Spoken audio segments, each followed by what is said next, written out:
My brother dragged me to meet his fiancée's multimillionaire father at the wedding, smirking as he called me the family failure. My parents eagerly chimed in, telling the billionaire they never brag about me. The wealthy man just looked at me. He froze completely and said quietly, "So it is you. This is unexpected." I am Alyssa, 33 years old, and my family had no idea that the man they were trying to impress was actually my biggest client. Before I continue this story, let me know where you are watching from in the comments below. Hit like and subscribe if you have ever had to stand up to toxic relatives who constantly underestimated your worth. The crystal chandeliers of the exclusive Aspen Mountain Resort cast a warm golden glow over the rehearsal dinner, but the atmosphere at my particular table was absolutely freezing. We were sitting in a VIP private dining room, surrounded by towering floor-to-ceiling windows that looked out over the jagged snow-covered peaks. Waiters in crisp white uniforms moved silently around the room, pouring vintage champagne for the bridal party and ensuring every crystal glass remained full. I was quietly eating my salad, trying my best to remain invisible and get through the evening without an incident. That quiet strategy failed the moment a heavy leather checkbook slammed down directly onto my plate. The impact shattered the quiet ambiance of our corner, splattering vinaigrette across the pristine white tablecloth and onto my hands.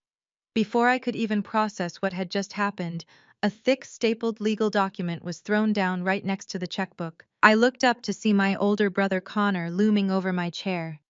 He was 36 years old, dressed in a custom-tailored tuxedo that cost more than my first car, and wearing his usual expression of arrogant entitlement. He crossed his arms and looked down his nose at me. "Pay this!" Connor demanded, aggressively tapping the leather checkbook with his index finger. "It is the liquor bill for the bridal party's table. $15,000.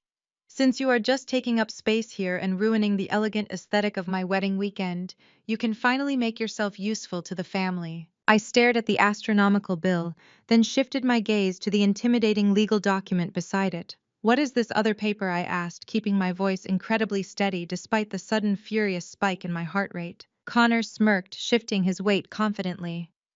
"That is a legal waiver releasing your 10% share of our late grandmother's trust fund. You are going to sign it right now and transfer your entire portion to me as a wedding gift." My fiancée Nia and her father belong to a highly respected elite African American family. They are accustomed to a certain standard of luxury. I need that extra cash to put a down payment on a massive mansion in the hills so I can give her the life she truly deserves. Before I could even formulate a response to his sheer audacity, my mother Susan leaned across the table. Her face was tight with intense disapproval, her heavy diamond necklace catching the chandelier light as she glared at me with absolute disdain. "Sign the document, Alyssa," my mother sneered, her voice dripping with venom. "Ever since you selfishly dropped out of your MBA program to go play handywoman and install cheap alarm systems for paranoid widows, you completely lost your privileges in this family. Look at your brother. Connor is a project director at Pierce Corp now. He actually made something of himself.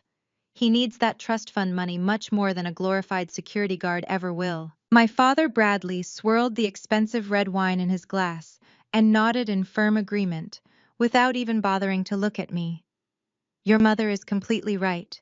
You have been a continuous embarrassment to this family since you quit business school to pursue blue-collar labor.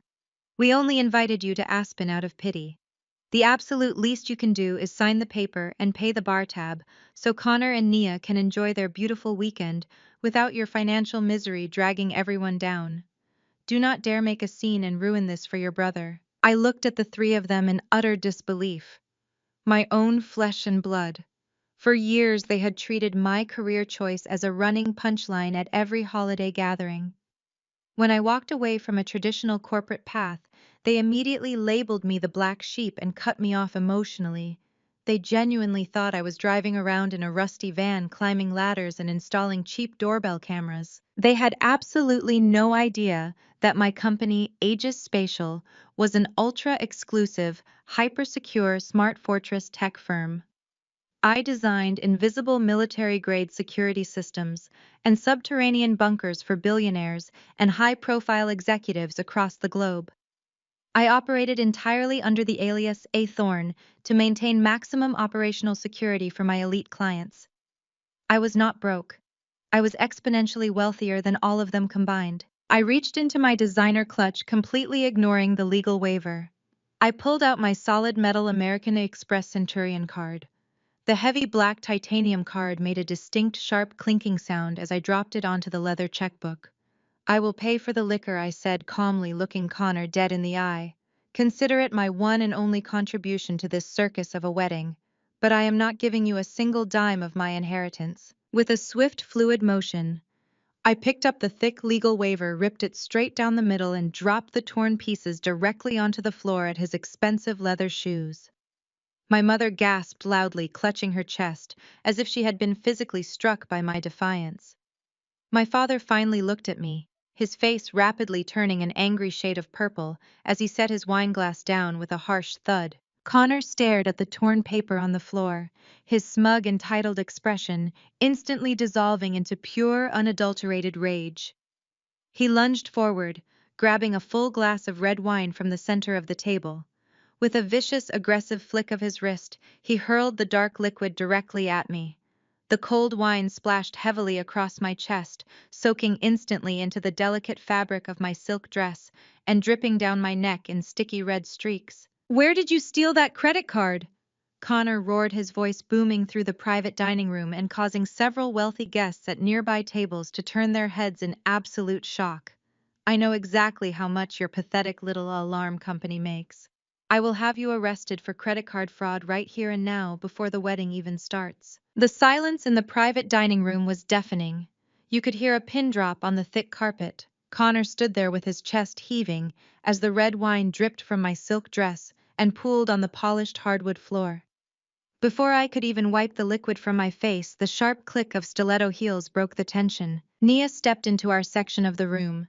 She was an absolute vision, a highly educated corporate lawyer who moved with the effortless grace of someone born into wealth. Her Vera Wang rehearsal gown draped perfectly around her frame.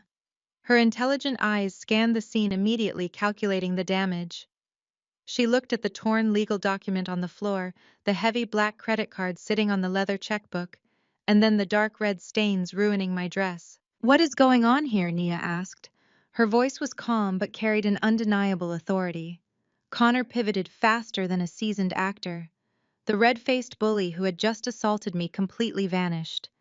In his place stood a wounded, exhausted older brother. He stepped over the torn paper and gently placed his hands on Nia's shoulders, letting out a heavy theatrical sigh. "It is just Alyssa having another one of her episodes," Connor said loud enough for the entire room to hear. "I am so sorry you have to see this baby. I told my parents it was a risk bringing her here. She just threw a massive tantrum because we asked her to cover a simple bar tab. She pulled out a fake or stolen credit card to try and show off. You know how she gets. She is completely broke, deeply unstable, and constantly trying to fund her delusions of grandeur by stealing from the family." I stood perfectly still, letting the cold wine soak through to my skin. I did not scream. I did not cry.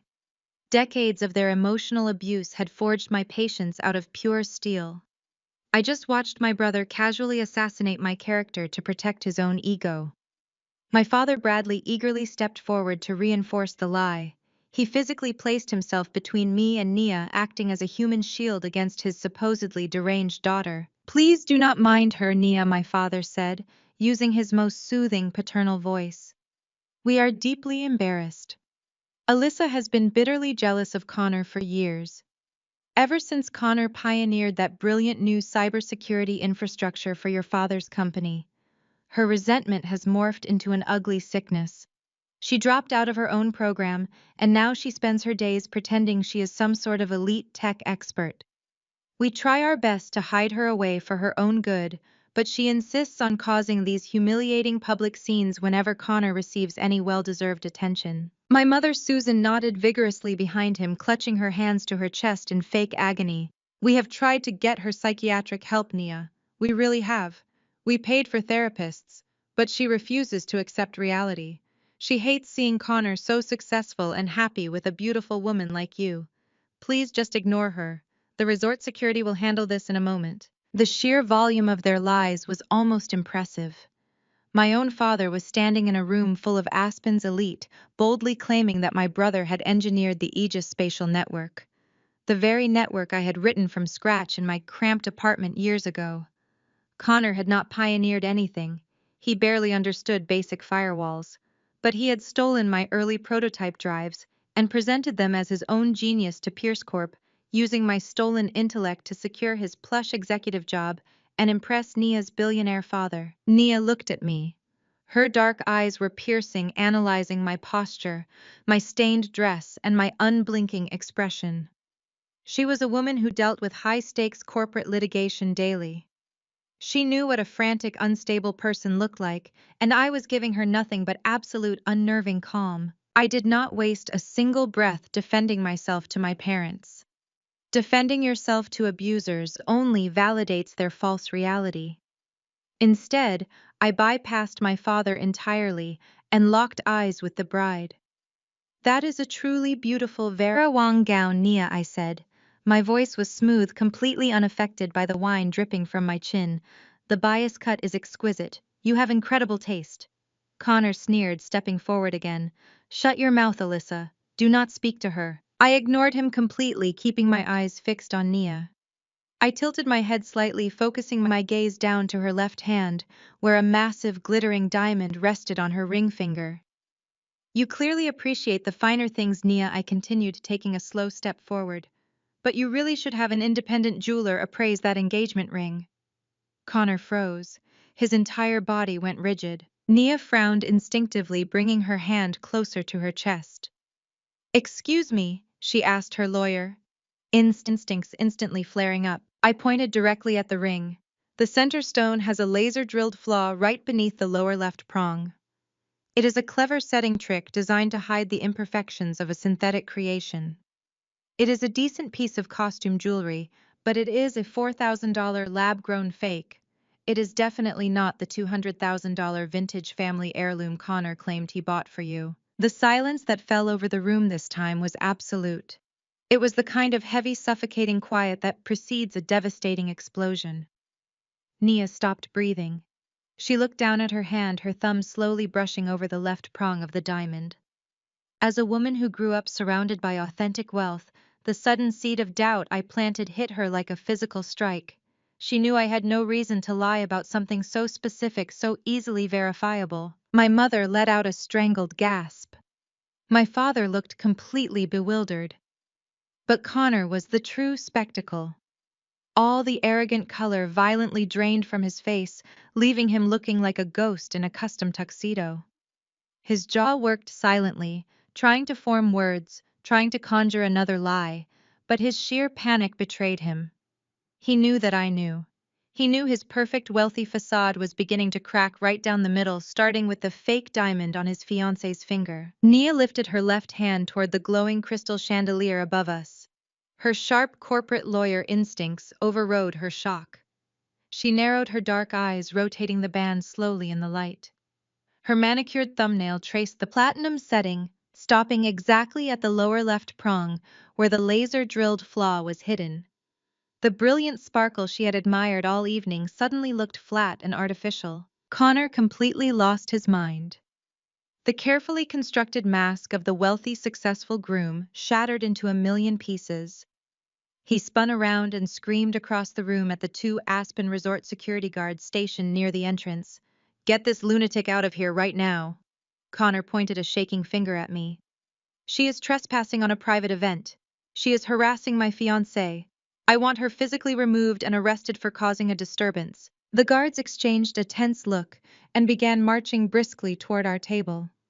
I did not move a single inch. I stood my ground, calmly wiping a stray drop of Connor's thrown wine from my collar. I watched my older brother unravel in real time. "She is sick in the head," Connor babbled, turning back to Nia and frantically reaching for her hand. "Baby, listen to me. Do not listen to a single word she says. I bought that ring from an exclusive dealer in Antwerp. She is just a bitter dropout trying to ruin the happiest weekend of our lives because she installs cheap burglar alarms for a living." Nia pulled her hand away from his grasp. She did not yell. She just stared at him with an expression of pure, calculating ice. Before the resort security could lay a hand on my shoulder, The massive oak double doors of the private dining room swung open with a thunderous crack. The entire room went dead silent. Reginald Pierce strode into the room. Nia's father was an imposing self-made billionaire who had built a global tech and real estate empire from absolutely nothing. He radiated absolute power. He was flanked by four massive men in dark tailored suits, his elite personal security detail. The moment they stepped into the room, the Aspen Resort guards instantly backed away, completely intimidated by the sheer presence of Pierce's men. My parents practically tripped over themselves to reach him. The moment Reginald walked in, Bradley and Susan abandoned their venomous glaring at me and sprinted across the dining room like desperate fans at a concert. "Mr. Pierce, what an absolute honor!" Bradley announced aggressively, extending his hand to shake the billionaire's hand. "The resort is simply magnificent. We are so incredibly thrilled to merge our families this weekend. Connor has made us so proud working under your brilliant leadership at Pierce Corp." Susan flanked him, her voice dripping with artificial sweetness. "Your suit is impeccable, Reginald. We are just so blessed. Everything is perfect. Just a flawless evening for two flawless young people." They were sweating through their forced smiles, terrified that the billionaire would notice the wine dripping from my dress or the heavy tension suffocating the room. Connor realized his window of opportunity was closing. He saw Nia looking at the ring and knew he had to completely destroy my credibility. Before Nia could speak a single word to her powerful father, he lunged at me, his large hand clamped down hard on my upper arm. His fingers dug painfully into my skin as he aggressively yanked me forward. "Let go of me, Connor," I said, my voice low and dangerous. He ignored me forcefully, dragging me across the thick carpet directly into the path of Reginald Pierce. He shoved me forward slightly, positioning me like a criminal being presented to a judge. He plastered on his most charming, subservient smile, though his forehead was shining with nervous sweat. "Mr. Pierce, I offer my deepest apologies for the disruption," Connor said, his voice dripping with fake humility. "I am so sorry you had to walk into this mess. This is my sister Alyssa. She is our family failure." I felt a flash of heat in my chest, but I kept my face entirely blank. Connor tightened his grip on my arm. "She is deeply unstable, sir. She has been throwing a massive, embarrassing tantrum all evening. She is completely broke and bitterly jealous of the fact that I pioneered the new cybersecurity infrastructure for your corporation. She has been trying to extort money from us all night. Please do not pay attention to anything she says. She is a known liar." My father nodded eagerly, desperate to secure his son's position with the billionaire. "It is the sad truth, Mr. Pierce. We do not even brag about her to our friends. We try to keep her away from important events, but she insisted on showing up just to cause a scene. She is an absolute embarrassment to the family name." Reginald Pierce stopped walking. He did not smile. He did not acknowledge my father's groveling. And he did not even look at Connor's sweating, desperate face. Instead, Reginald's sharp eyes dropped directly to my left wrist. I was wearing a heavy brushed titanium smartwatch. It was not a commercial brand. It was a custom-engineered device I had designed myself in the underground lab of my company. It possessed military-grade encryption, satellite uplinks, and biometric locks. Reginald stared at the unique bezel of the watch. His imposing posture suddenly went completely rigid. The formidable billionaire froze in his tracks. He slowly raised his eyes, ignoring Connor completely. He stepped right past my brother, treating the golden boy like empty air. He closed the distance between us until he was standing just inches away from me. The entire dining room watched in breathless silence as the billionaire looked at my wine-stained dress, my calm face, and finally my titanium watch. Reginald Pierce stepped closer, entirely ignoring my brother's sweaty grip on my arm. The billionaire reached out his massive hand, hovering just inches above my wrist. He was staring directly at the brushed titanium face of my custom smartwatch. The silence in the VIP dining room grew so thick it felt like a physical weight pressing against my chest. No one dared to speak or move as the most powerful man in Aspen inspected my jewelry. His voice dropped to a low, deeply respectful murmur that carried across the frozen room. "An Aegis Kronos Alpha." He slowly pulled back the cuff of his own bespoke tailored jacket, revealing an identical titanium timepiece on his left wrist. Only 2 of these exist in the entire world. I wear one, and the other belongs exclusively to the elusive founder of the company. Reginald looked up from my wrist, his sharp eyes meeting mine. A profound realization washed over his features. So it is you. This is highly unexpected, a thorn. I did not flinch. I simply nodded, maintaining perfect eye contact with the man who had anonymously paid my company millions over the last 4 years. Connor dropped my arm as if he had been burned by a hot iron. He looked frantically back and forth between his billionaire boss and my wine-stained silk dress. He let out a nervous, high-pitched chuckle, trying desperately to regain control of the narrative he had spent years building. "Mr. Pierce, I think there is a huge misunderstanding here," Connor babbled, his hands shaking slightly. "This is Alyssa. She installs cheap burglar alarms for residential homes. She is a college dropout. She does not even know how to write basic code. She certainly does not own a watch like that. She probably bought a cheap replica online to try and impress your guests." Reginald pivoted on his heel. His 6'2" frame towered over my brother. The sudden shift in the billionaire's demeanor was terrifying to witness. He was no longer the gracious father of the bride hosting a lavish wedding weekend.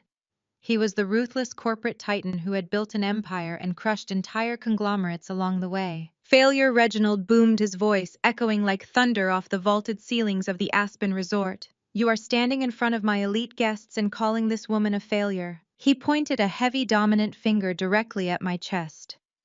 "This woman single-handedly engineered the invisible smart fortress systems for all of my global properties.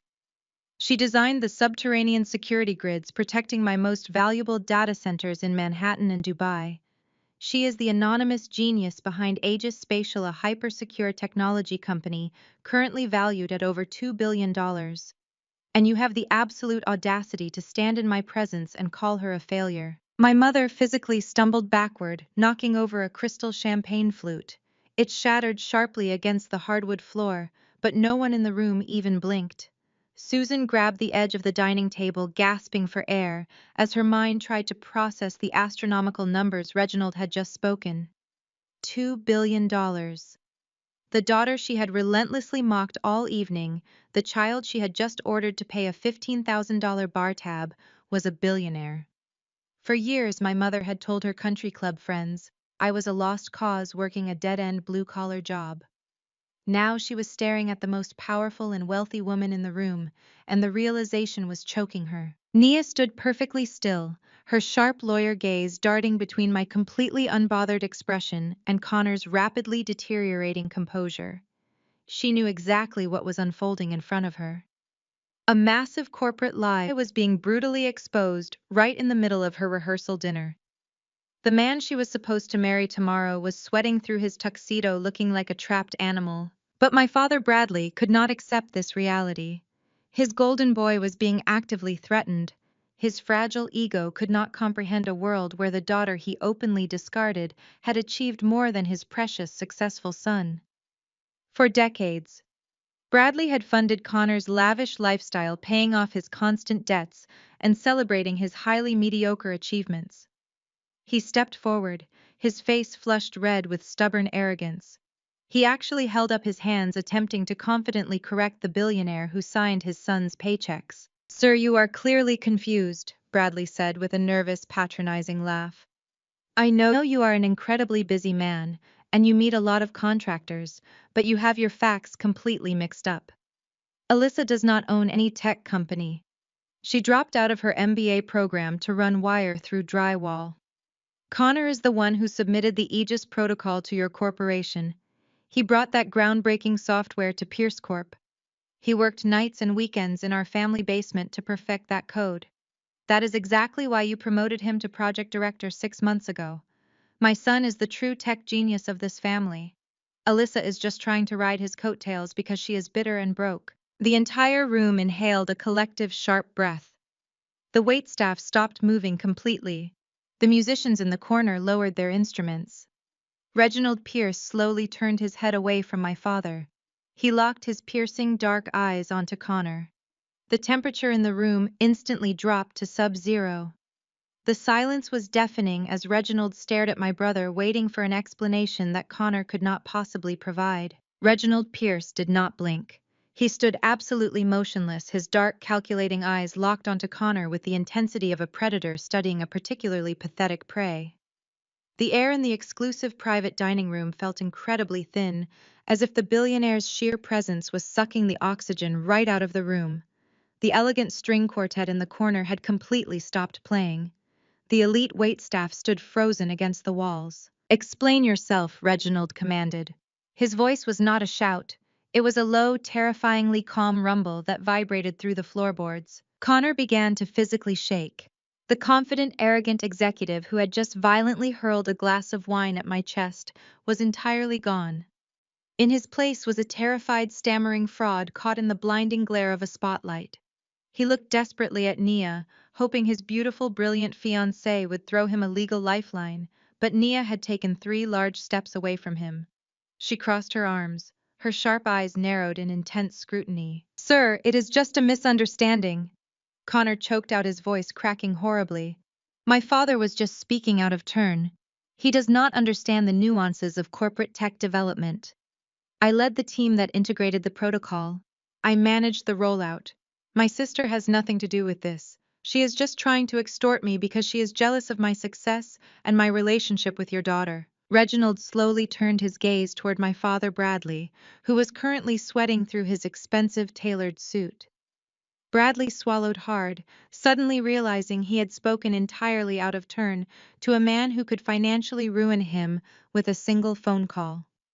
Susan clutched Bradley's arm, her face chalk white.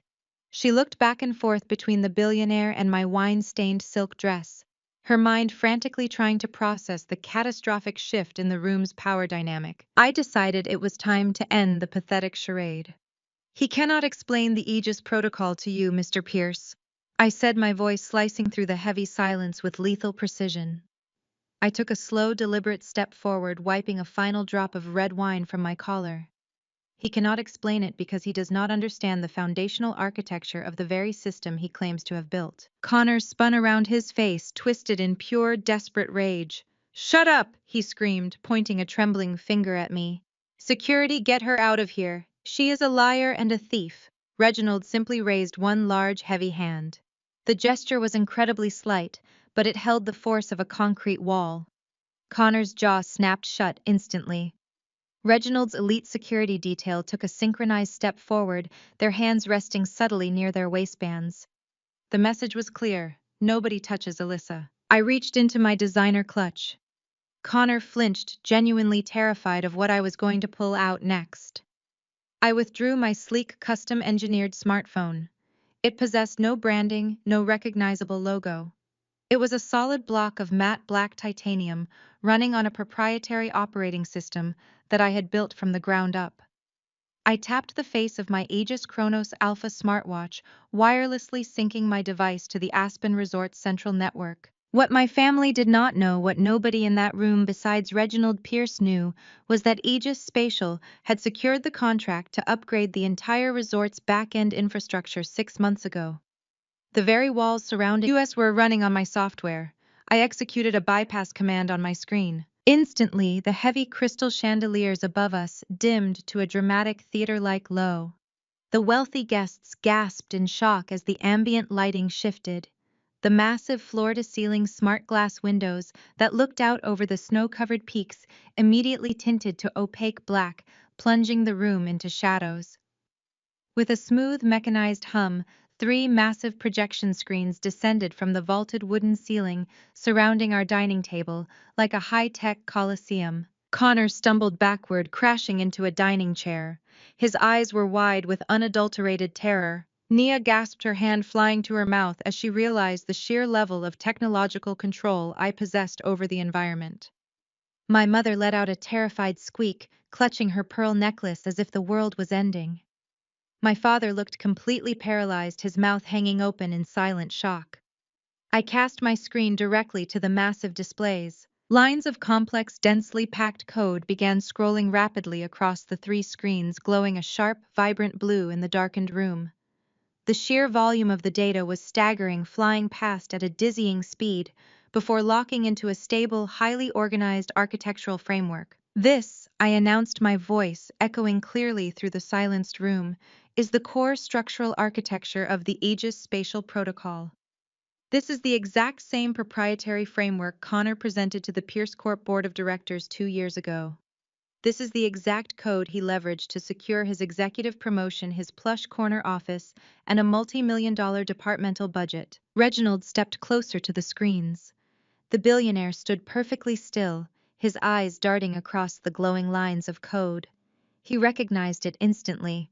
It was the very lifeblood of his global empire, the invisible shield that protected his corporate data centers, his private estates, and his international communications. Connor began to hyperventilate. He lunged wildly toward the audiovisual control panel on the far wall, desperate to shut the screens down, but Reginald's lead security guard intercepted him effortlessly. The massive guard grabbed Connor by the front of his tuxedo, effortlessly lifting him onto his toes before shoving him forcefully back into his chair. "Sit down and stay quiet," the guard growled, standing directly over my brother. I stepped right in front of Connor's chair, forcing him to look at me. I dropped my quiet, accommodating demeanor entirely. Connor did not write a single line of that code. I stated my words, hitting him like physical blows. I turned to look directly at Reginald, who was listening with absolute terrifying focus. 3 years ago, Mr. Pierce, my parents, hosted a holiday dinner. They spent the entire evening doing exactly what they tried to do tonight. They mocked me. They humiliated me. They called me a failure and a disappointment because I had abandoned a traditional corporate path to start my own company. I gestured toward my shrinking, terrified parents. Bradley and Susan physically recoiled, looking like they wanted the floor to swallow them whole. While they were busy taking turns destroying my character in the dining room, Connor sneaked into my old bedroom. I continued pacing slowly beneath the glowing blue screens. Connor was failing at his mid-level tech job. He was drowning in debt and desperate for a miracle to save his pathetic career. He found my encrypted hard drive sitting on my desk. He stole my early algorithms, took my life's work, slapped his name on the presentation file, and handed it directly to your company. Connor violently shook his head, tears of panic streaming down his face. He looked at Nia, begging for salvation. "She is lying, Nia. I swear to God she is a vindictive, psychotic liar. I wrote that system. It was my genius. She is just trying to destroy us." Nia did not move toward him. She looked at the screens, then at me, her sharp legal mind rapidly assembling the pieces of a massive corporate fraud case. I did not raise my voice. I simply offered a cold, calculated smile that made my brother shrink further into his chair. "You stole my drives, Connor," I said softly. "But you were too fundamentally arrogant and far too stupid to realize what you were actually stealing. You did not take the finalized operational Aegis protocol." I paused, letting the silence stretch out for maximum impact. "You took an obsolete, highly unstable beta version. It was a discarded rough draft that I had planned to wipe because it contained critical structural vulnerabilities." Reginald Pierce inhaled sharply. The billionaire's imposing frame stiffened. He instantly understood the catastrophic implications of integrating a vulnerable, unstable security system into a global corporate network. Nia let out a sharp gasp of horror, her hands trembling as she realized the man she almost married was a fraudulent thief who had actively endangered her father's entire empire. "If you actually understood the code you stole, Connor," I said, lifting my titanium phone again, "you would have known how to read the foundational root files. You would have known to check the deepest layers of the architecture before presenting it to a billionaire." I executed a single final command on my screen. The massive projections instantly shifted. The rapid scrolling lines of blue code suddenly stopped entirely. The text violently zoomed in, isolating a very specific, heavily encrypted string of characters buried deep within the system's core architecture. The lines of code rapidly reformatted, stripping away the operational commands to reveal a hidden, undeniable text block. It was a digital watermark. It was permanently embedded into the very foundation of the software Connor had claimed as his own brilliant creation. It was entirely impossible to remove without collapsing the entire system. The text glowed brightly on the massive screens for every single elite guest in the room to read clearly. Dedicated to Grandmother Eleanor. Thank you for believing in my vision when absolutely no one else did. Architect and sole founder, Alyssa Thorne. Connor stared up at the massive glowing screens. His mouth opened and closed repeatedly, but absolutely no sound came out. The air had been completely knocked out of his lungs. He was caught red-handed. He was publicly, undeniably exposed as a thief, a liar, and a total fraud in front of his billionaire boss, his brilliant fiancée, and the most elite members of Aspen society. The silence that followed was heavy enough to crush bone. Connor broke the paralyzing quiet with a frantic, wet gasp. He clawed at the collar of his custom tuxedo, suddenly looking as though the silk fabric was suffocating him.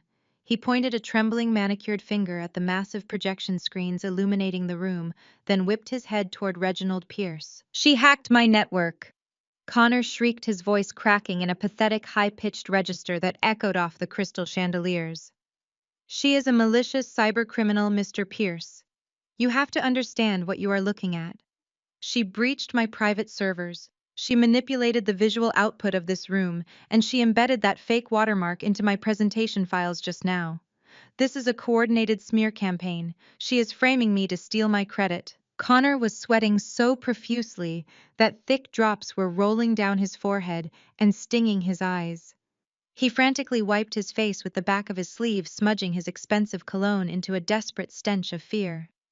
He looked wildly around the room, making eye contact with the elite Aspen guests, begging them with his wide, terrified eyes to believe his pathetic fabrication. Nia took another deliberate step away from him. Her expression had hardened into a mask of pure corporate litigation. As an attorney, she dealt with liars, frauds, and desperate men every single day. She recognized the frantic cadence of a cornered criminal. She looked at her father, waiting for his move. Reginald Pierce did not even blink at Connor's hysterical outburst. He simply raised two fingers in the air. Immediately, the lead security officer stepped forward from the shadows of the double doors. He was a massive, imposing man with a tactical earpiece and a heavy tablet secured in his grip. He moved with the silent, lethal efficiency of a former military operative. "Verify it, Vance," Reginald ordered, his voice an absolute glacier. Vance did not hesitate. His thick fingers flew across the tablet screen, interfacing directly with the Pierce Corp Enterprise servers via his secure satellite uplink. The entire dining room watched in absolute terrifying silence as the security chief ran real-time diagnostics on the code projected on the walls. Connor was visibly vibrating.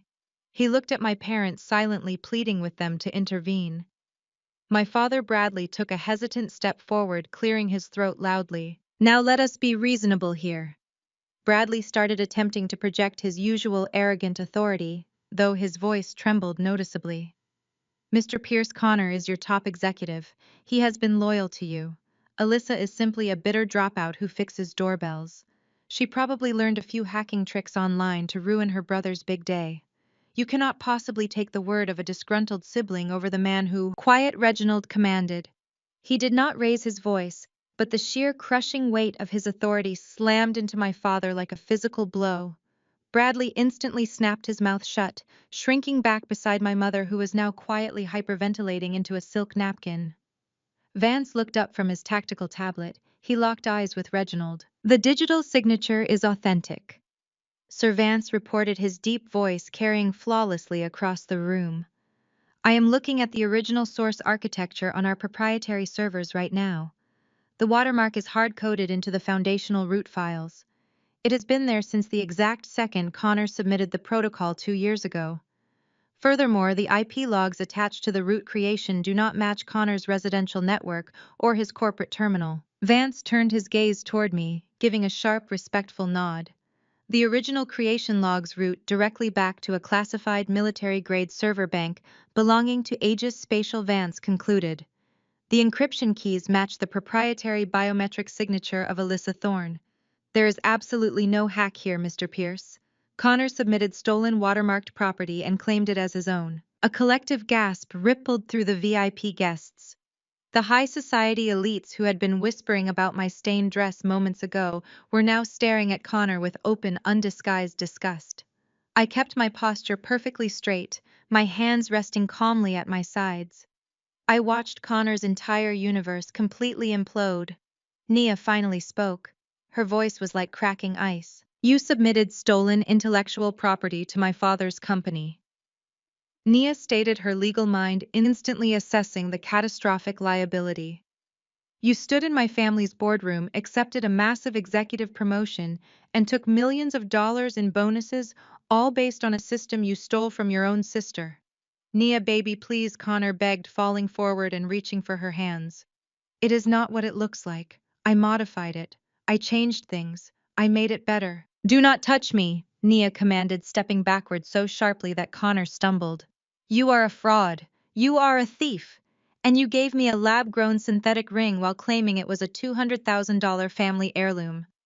You have lied to me since the absolute second we met. My mother Susan let out a sharp, devastated wail. Connor, tell them it is a mistake. Tell them you did the work. She looked at me, her face twisted in a mixture of profound shock and desperate anger. Alyssa, stop this right now. Turn off these screens. Tell Mr. Pierce this is just one of your childish pranks. You are ruining your brother's life. I did not break eye contact with my mother. I let her see the absolute unyielding steel in my eyes. I am not ruining anything, Mother, I replied, my voice ringing with lethal precision. Connor ruined his own life the moment he decided to steal from a woman he arrogantly assumed was too weak to fight back. He stole a highly unstable, obsolete beta version of my software. A version I had flagged for deletion because it contained fatal architectural vulnerabilities. Reginald Pierce stepped directly into Connor's personal space. The billionaire was radiating a fury so intense it felt like the air in the room was catching fire. Fatal vulnerabilities. Reginald repeated, his voice dropping an entire octave. Yes, I confirmed, turning to the billionaire. The routing protocol in that specific draft contains a backdoor logic flaw. If a hostile entity flooded the specific bandwidth with a targeted denial of service attack, the entire security grid would instantly collapse, leaving the physical premises entirely blind and the data servers completely exposed. It is a useless, broken system. Connor shook his head frantically, his face completely devoid of color. It works. The system works perfectly. We have had it running for 2 years and nothing has happened. Reginald grabbed Connor by the lapels of his expensive tuxedo. He hauled my brother upward, forcing Connor to stand on his tiptoes. You absolute monumental idiot! Reginald snarled, his composure finally shattering into pure raw rage.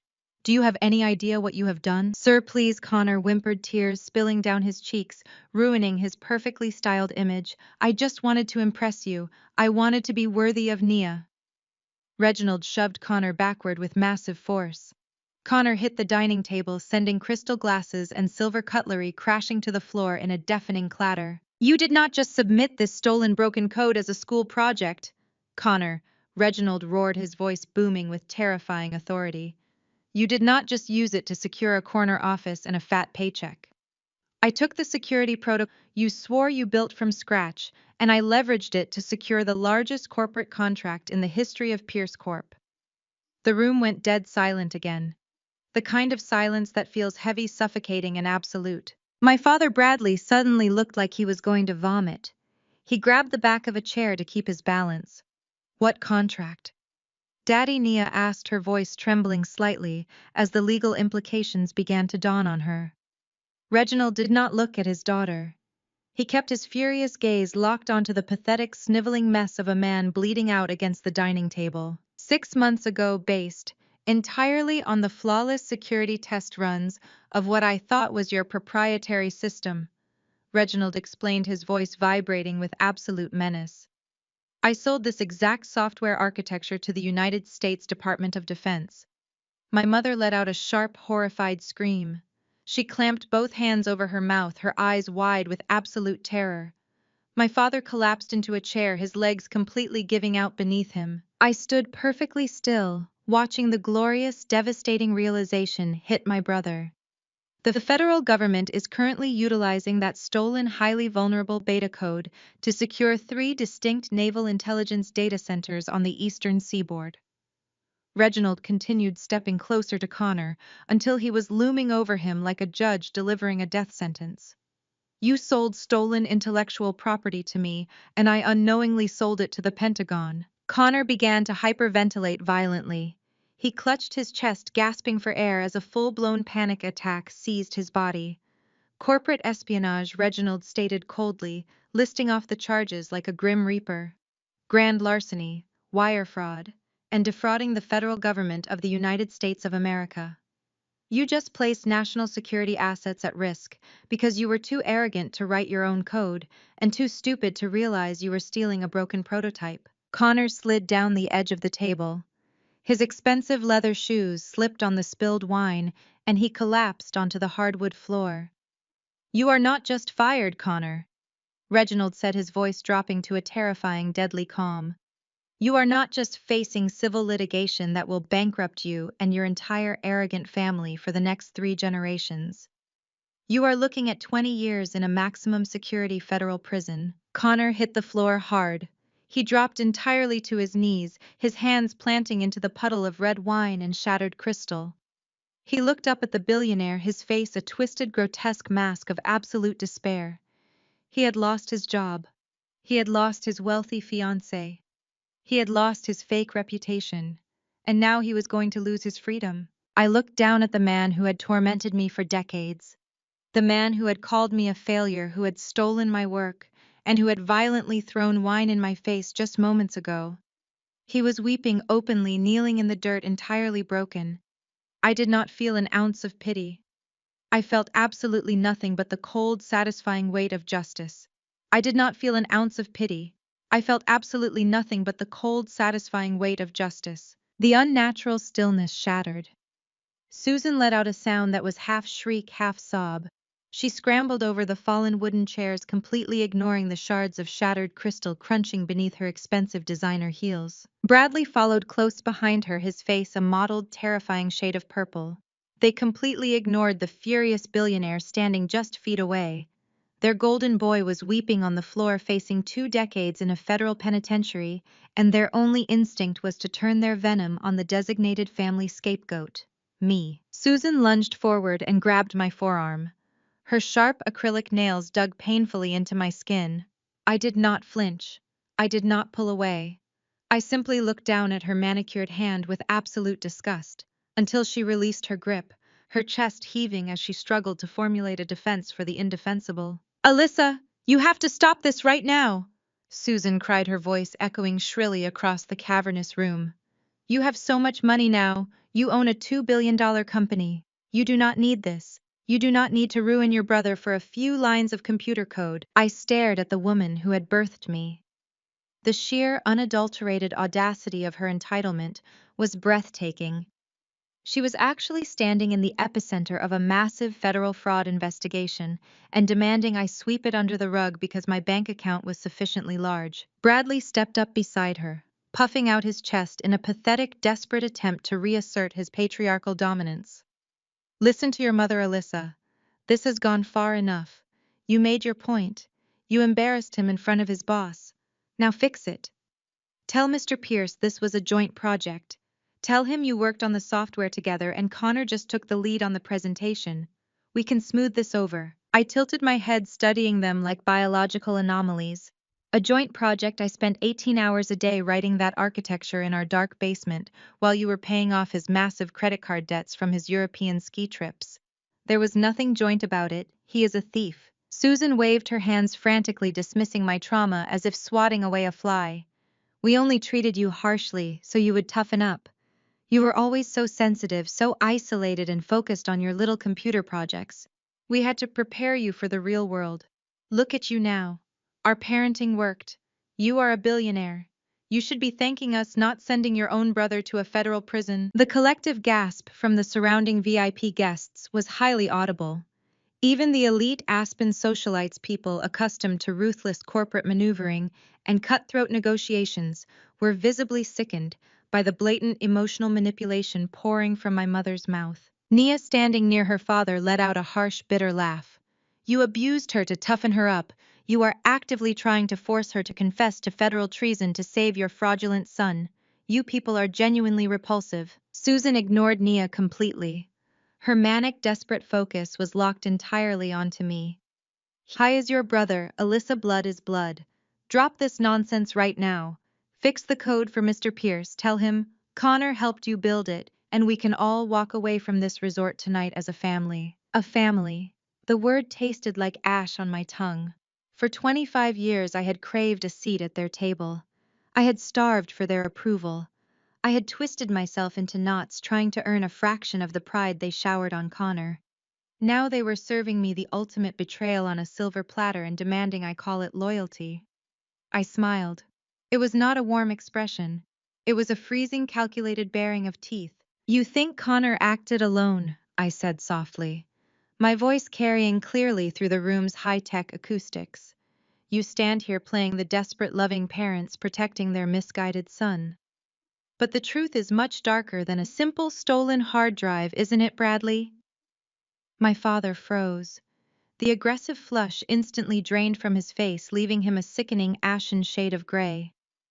"I do not know what you are talking about," he stammered, taking a tiny subconscious step backward. "When Connor stole my physical hard drives 3 years ago, I continued pacing slowly around the ruined dining table, my designer heels clicking against the hardwood floor. I knew immediately. I went straight to the backup server I had manually installed in the basement utility closet.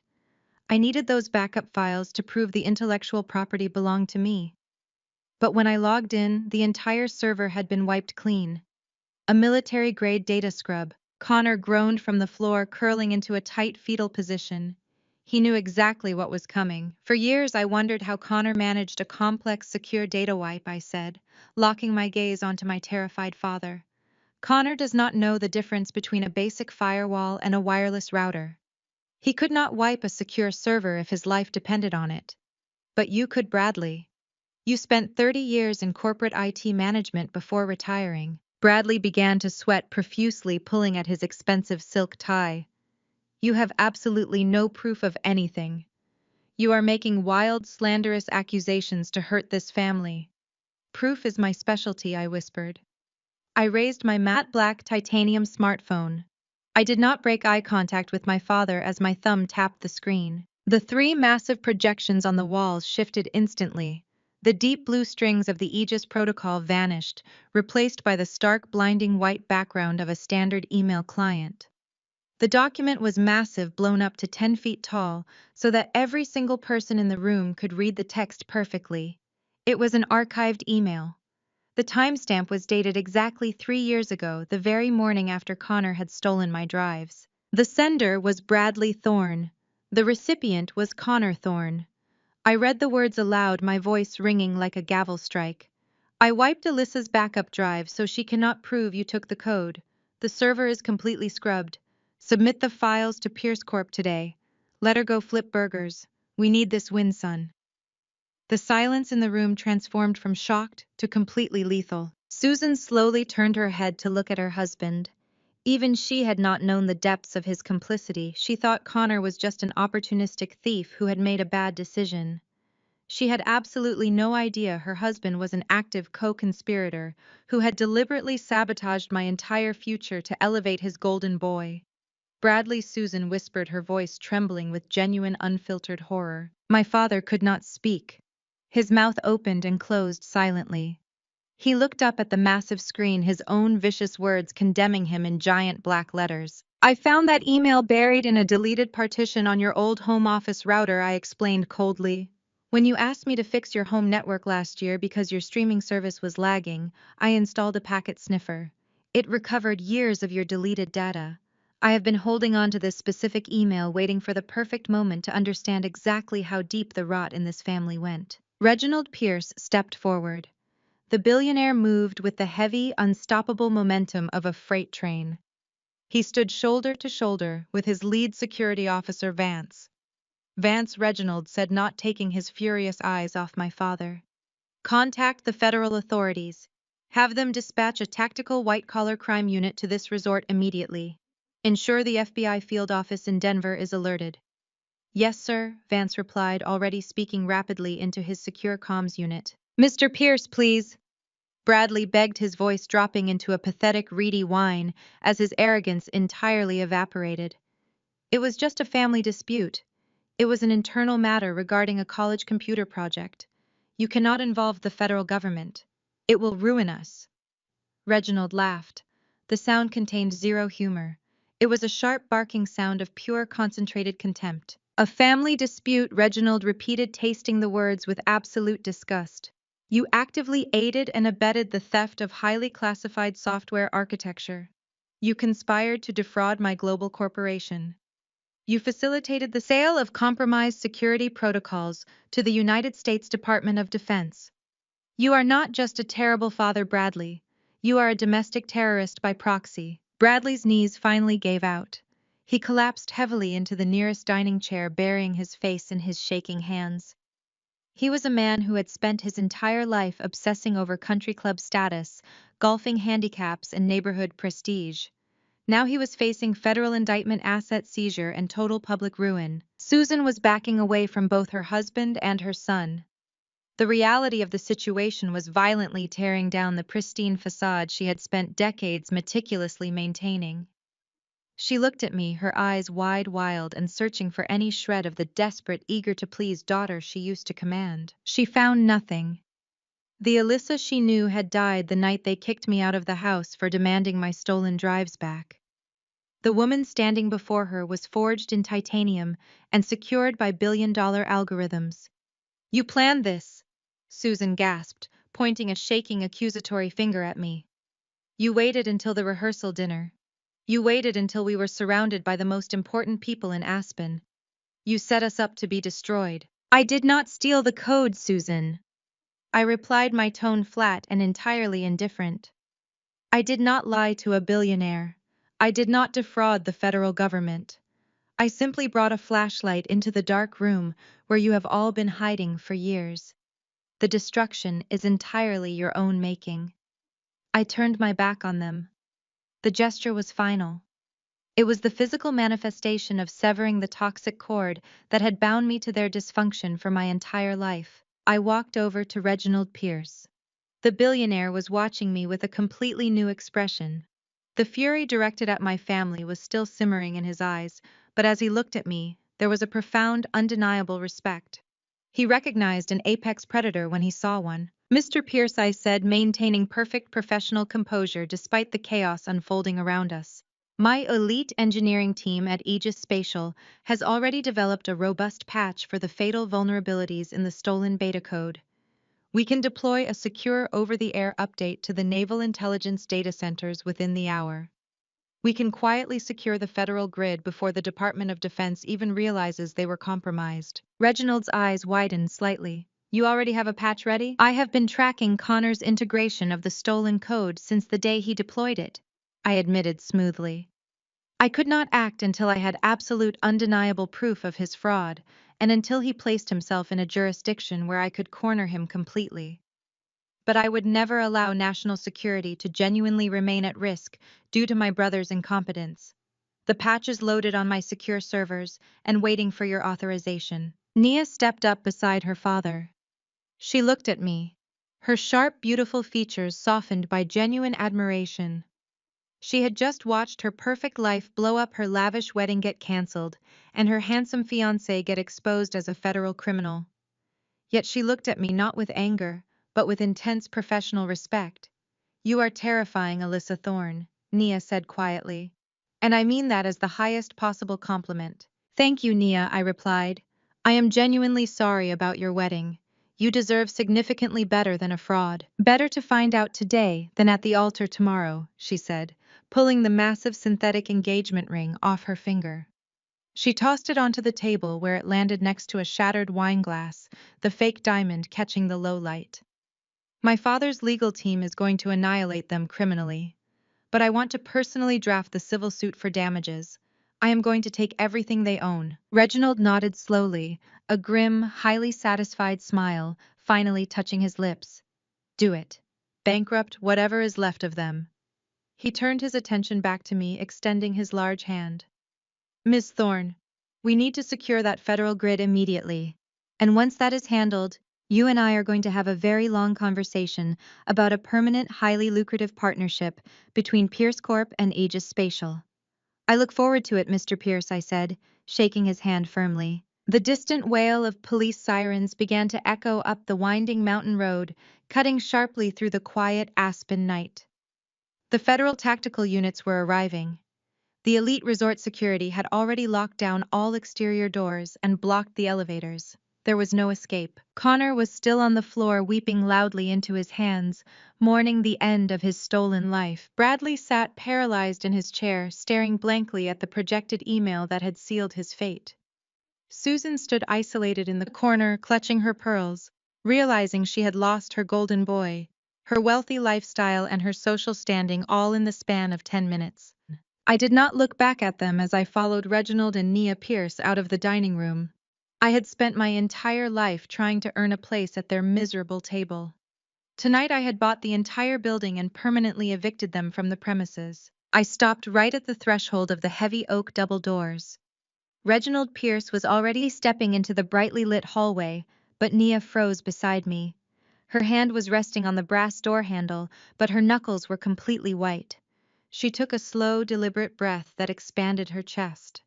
The brilliant corporate attorney who had spent her entire career dismantling fraudulent executives in federal courtrooms was not quite finished with her work. Nia turned her back to the hallway and faced the ruined dining room. She did not scream. She did not display a single ounce of the hysterical panic that was currently consuming my mother.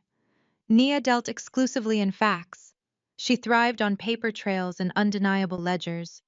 She walked back toward the massive mahogany dining table with the predatory grace of a shark circling bleeding prey. "Get up, Connor," Nia commanded. Her voice was flat and devoid of any human warmth. Connor was still curled on the floor, clutching his stomach as if he had been physically disemboweled. He peered up at Nia through bloodshot, tear-soaked eyes. He let out a pathetic whimpering sound, reaching one trembling hand toward the hem of her designer dress. "Nia, baby, please," Connor choked out. "I am so sorry. I was just trying to be the man you wanted. I wanted to give you the world." I panicked. "Do not ever call me baby again," Nia stated, her tone dropping the temperature in the room by another 10 degrees. "Stand up and face me.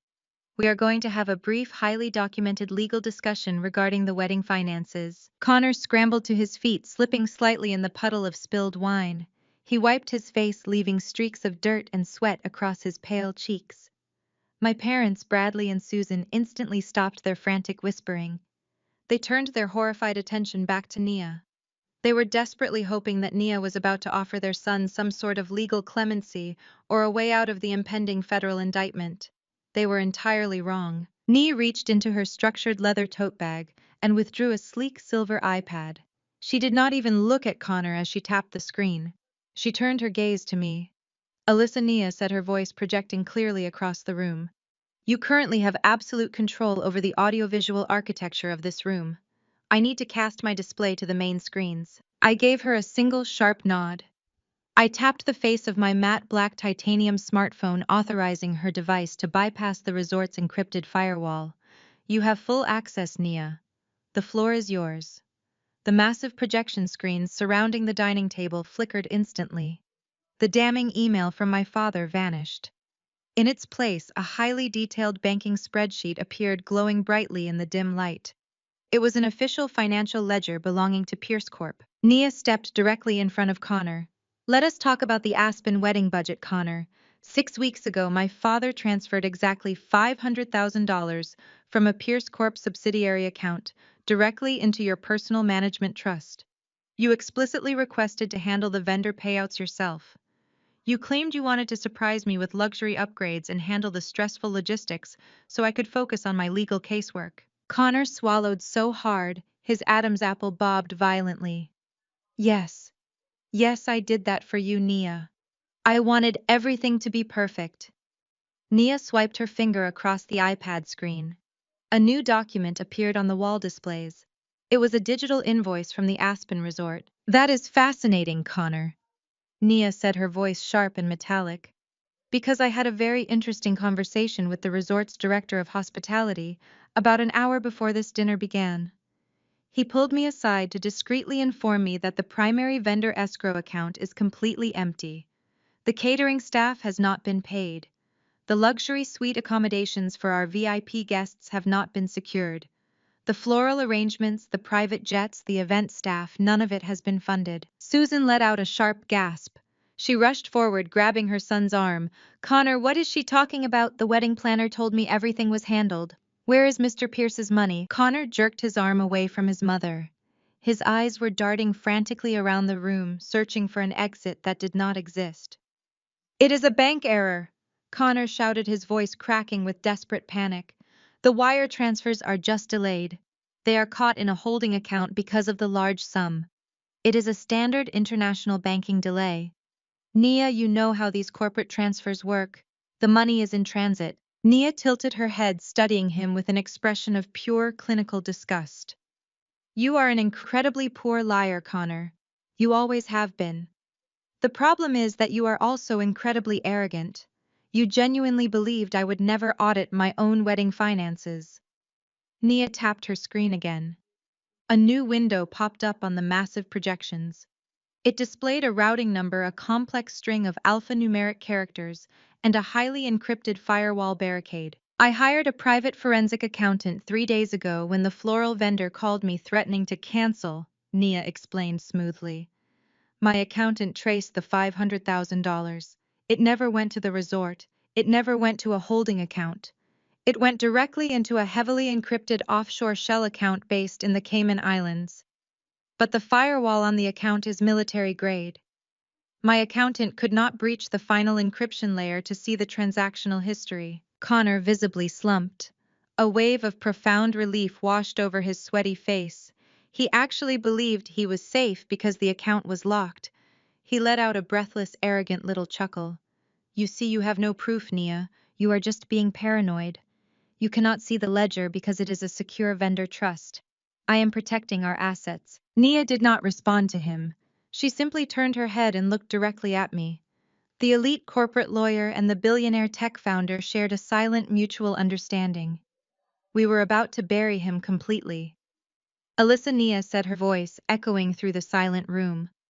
Since you are the actual tech genius in this family, can you decrypt this offshore account? Connor has been trying to hide from me. Connor spun around, his eyes wide with sudden absolute terror.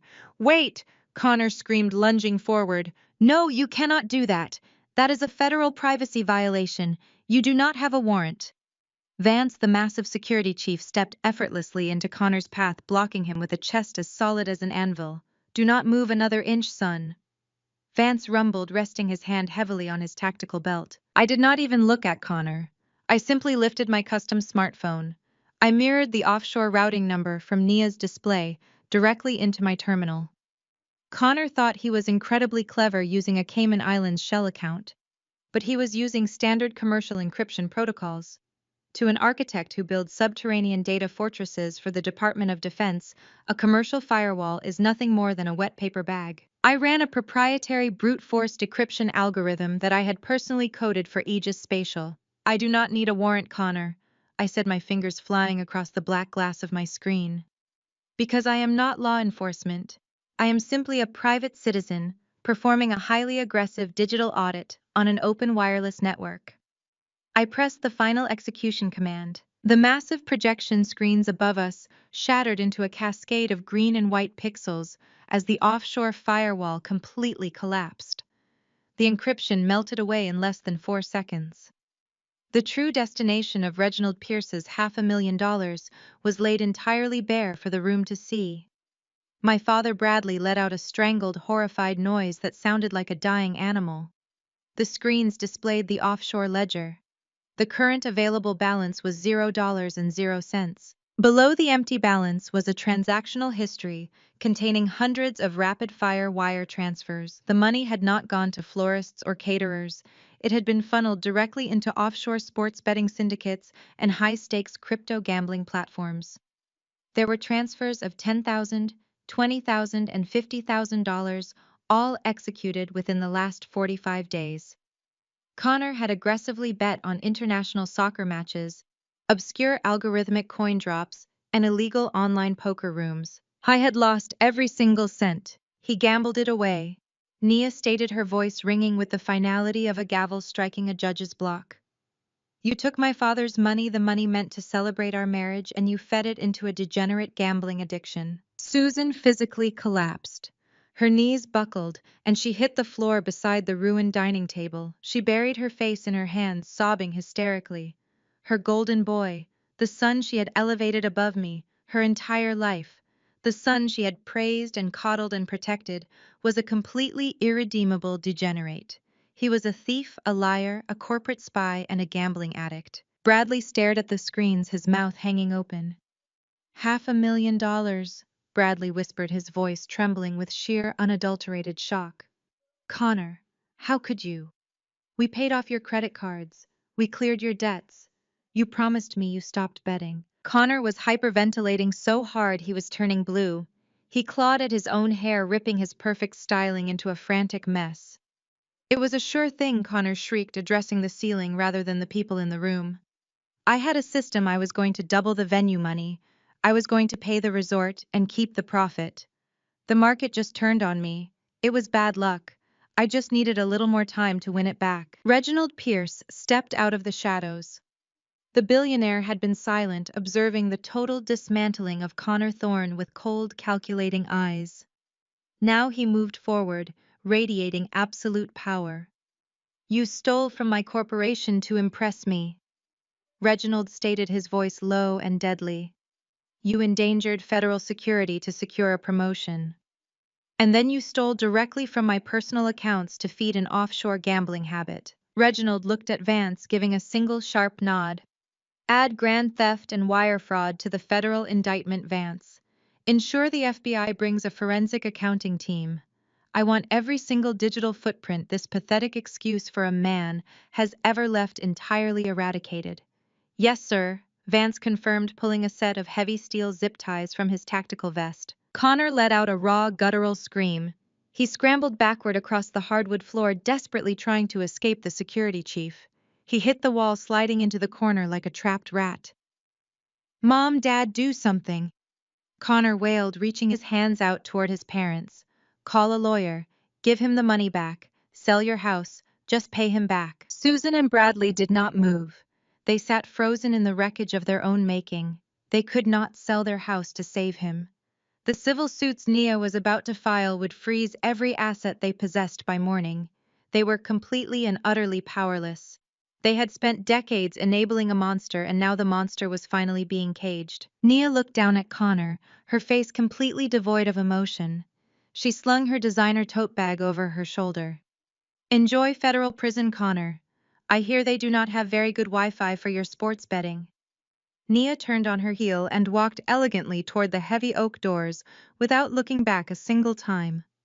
Reginald Pierce offered me a respectful nod, adjusting his tailored suit jacket before following his daughter out into the hallway. I stood alone in the center of the room, looking down at the people who had made my life a living hell. Connor was sobbing hysterically as Vance hauled him to his feet, securing his wrists with the heavy zip ties. Susan was weeping into the carpet. Bradley was staring blankly at the wall, his entire existence shattered. I tapped my smartphone, wiping the massive projection screens completely black. I slipped the phone back into my designer clutch, snapping it shut with a sharp metallic click. I did not say goodbye. They did not deserve another word from me. I turned and walked out the doors, leaving them to the federal authorities and the cold, bitter reality of their own total destruction. I paused with my hand resting on the heavy brass handle of the dining room door. My designer heel had just stepped on something thick and crumpled lying near the threshold. I looked down. It was the legal waiver. The same wine-stained document Connor had aggressively shoved at my chest earlier this evening, demanding my immediate signature. I slowly bent down and picked up the heavy cardstock. Earlier tonight, Connor had vehemently claimed this was simply a standard forfeiture agreement. He told everyone it was merely a legal formality to sign away my 10% of our grandfather's inheritance so he could cover the exorbitant cost of this rehearsal dinner. But knowing what I knew now, knowing that he had completely drained the wedding funds and funneled $500,000 into offshore betting syndicates, the existence of this document suddenly made absolutely zero sense. Why would a man who had already stolen $500,000 care about a relatively tiny inheritance fraction? I turned my back to the hallway and faced the ruined room once more. Vance was just finishing securing the thick plastic zip ties around Connor's wrists, while Reginald and Nia Pierce watched with cold satisfaction. Wait, I called out.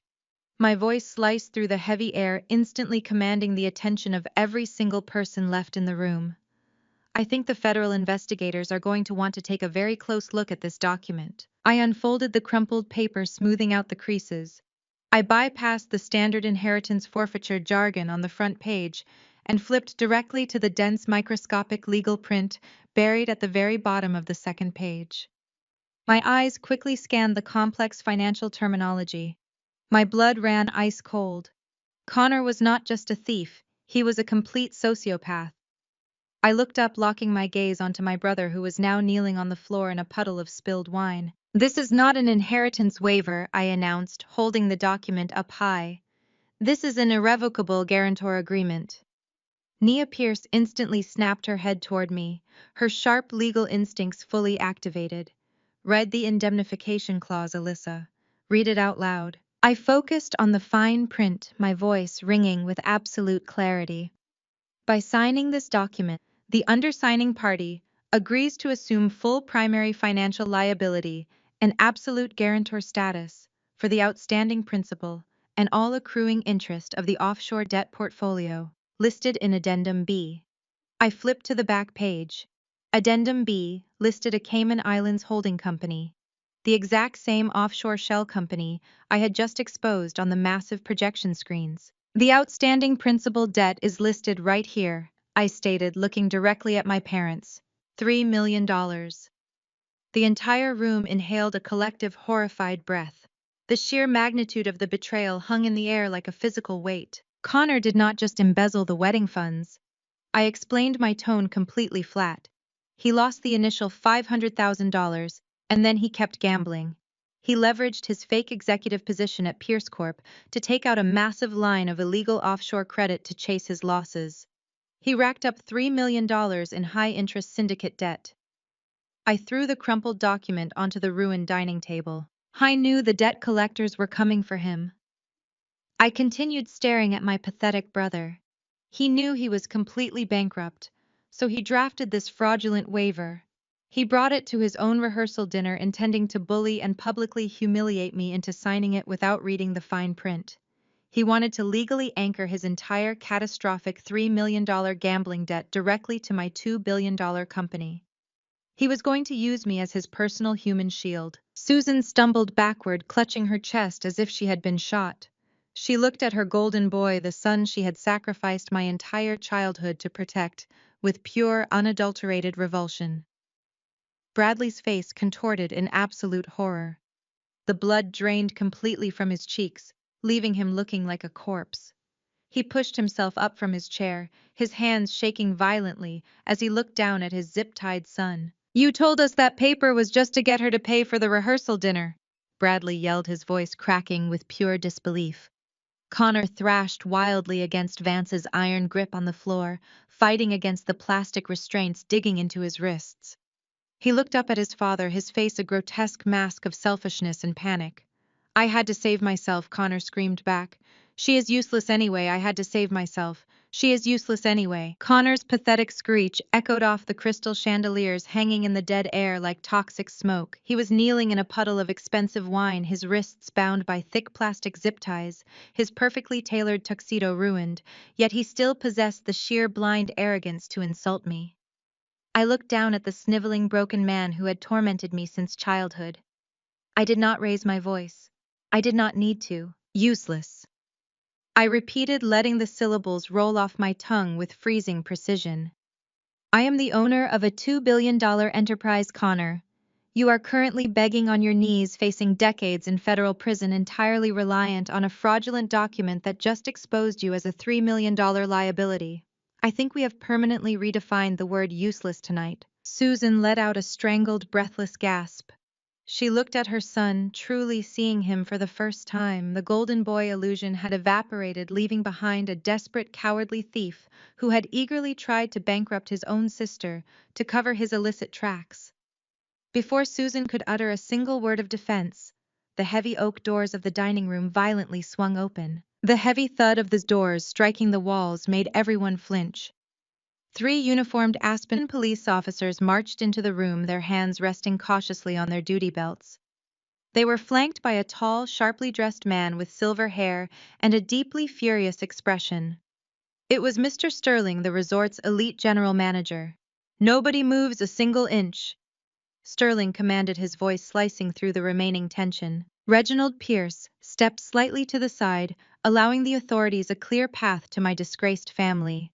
Nia simply crossed her arms, a look of profound satisfaction settling across her features. She recognized exactly what was happening. Sterling marched directly toward the ruined dining table, ignoring the shattered crystal and spilled wine. He stopped mere feet from my father, holding a thick leather clipboard. "Bradley Thorne." Sterling barked, his eyes flashing with utter contempt. "Exactly 1 hour ago, the $500,000 certified check you and your son provided to cover the remaining balance of this wedding weekend bounced. The issuing bank flagged it for insufficient funds and suspected wire fraud." Bradley opened his mouth, his face turning an alarming shade of gray, but no sound came out. "You are occupying a premium venue, consuming luxury resources, and attempting to host a high society event with absolutely zero capital." Sterling continued, his voice echoing for every remaining VIP guest to hear. "That constitutes felony theft of services in the state of Colorado. I am ordering you, your son, and your entire party to evacuate my premises immediately, or these officers will place you all under arrest for criminal fraud." Susan let out a piercing shriek, clutching her chest as she stumbled back into the wall. The elite guests, the socialites she had spent months trying to impress, were now watching her public humiliation with undisguised disgust. The facade was completely obliterated. Bradley leaped out of his chair. Panic completely consumed him. He was a man obsessed with his country club reputation, and the threat of being perp-walked out of Aspen's premier resort in handcuffs was destroying his sanity. "Wait!" Bradley yelled, his voice cracking hysterically. He lunged toward his leather briefcase resting on a nearby side table. His hands shook violently as he fumbled with the brass latches. "You cannot throw us out. You cannot arrest us. We have a secondary arrangement." Sterling narrowed his eyes, motioning for the police officers to hold their position. "What arrangement? You are completely bankrupt." Bradley yanked a thick red folder from his briefcase and practically threw it onto the table. He pointed a trembling finger at the paperwork. "Connor gave you a deed when the wire transfer was delayed yesterday. Connor signed over the deed to our family home as collateral." Connor flinched on the floor, squeezing his eyes shut as his father broadcasted yet another layer of his desperate, chaotic maneuvering. Bradley turned to the police officers, sweating profusely. "It is a $3 million property in a gated community. It covers the wedding expenses entirely. We are legally protected. You cannot evict us when we have provided secure real estate collateral." I watched my father desperately cling to his final shred of dignity. He had blindly sacrificed the family estate, the physical manifestation of his precious status, just to maintain the illusion of wealth for one more night. Sterling picked up the red folder with a look of profound distaste. He opened the cover and scanned the legal document inside. His furious expression slowly shifted into one of deep, sudden confusion. He adjusted his glasses, tracing his finger along the bottom of the contract. "Mr. Thorne," Sterling said, his tone shifting from angry to entirely bewildered, "the resort did not accept this collateral." Bradley froze, his hand still hovering in the air. "What are you talking about?" Connor said. "He signed it over to the resort." "He did not," Sterling corrected, tapping the thick parchment. "Our venue does not accept residential real estate in lieu of liquid capital. However, your son was highly desperate to keep the event moving forward yesterday. He utilized an expedited third-party broker to secure the debt. This deed was transferred to and accepted by our parent holding company." Bradley let out a massive, shuddering breath of relief.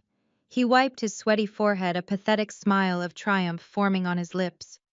"Then we are fine. The holding company owns the debt. We have a valid contract. Tell your officers to back off." Sterling did not move. He looked down at the signature line on the broker agreement, and a slow, almost predatory smirk crept across his face. "Sir, the collateral was accepted by the parent holding company." Sterling repeated, his voice dropping into a deadly, precise cadence. "But I do not think you understand who you are dealing with." Sterling closed the red folder with a sharp snap. He turned his body, stepping aside, and gestured directly toward me with an open palm. "Allow me to introduce the owner of the holding company," Sterling announced, bowing his head slightly in my direction. The room stopped breathing. Bradley slowly turned his head. His eyes locked onto mine, widening until they practically bulged out of his skull. Susan let out a soft, whimpering choke, sliding slowly down the wall until she hit the floor. Connor simply stopped crying, staring at me with a blank, hollow look of total, inescapable doom. I stepped forward, my designer heels clicking against the silent floor. I reached out and plucked the red folder from Sterling's hands. I opened it, glancing at the deed to the massive, pretentious house where I had spent 25 years being treated like a ghost. I looked up at Bradley, letting him see the absolute freezing void in my eyes. "It seems you are trespassing on my property, Bradley," I stated, my voice echoing like shattering glass. "And I want you evicted." Bradley's face contorted into a mask of pure, unadulterated shock. He stared at the red folder in my hand, then up at my face, his mind violently rejecting the reality of the situation.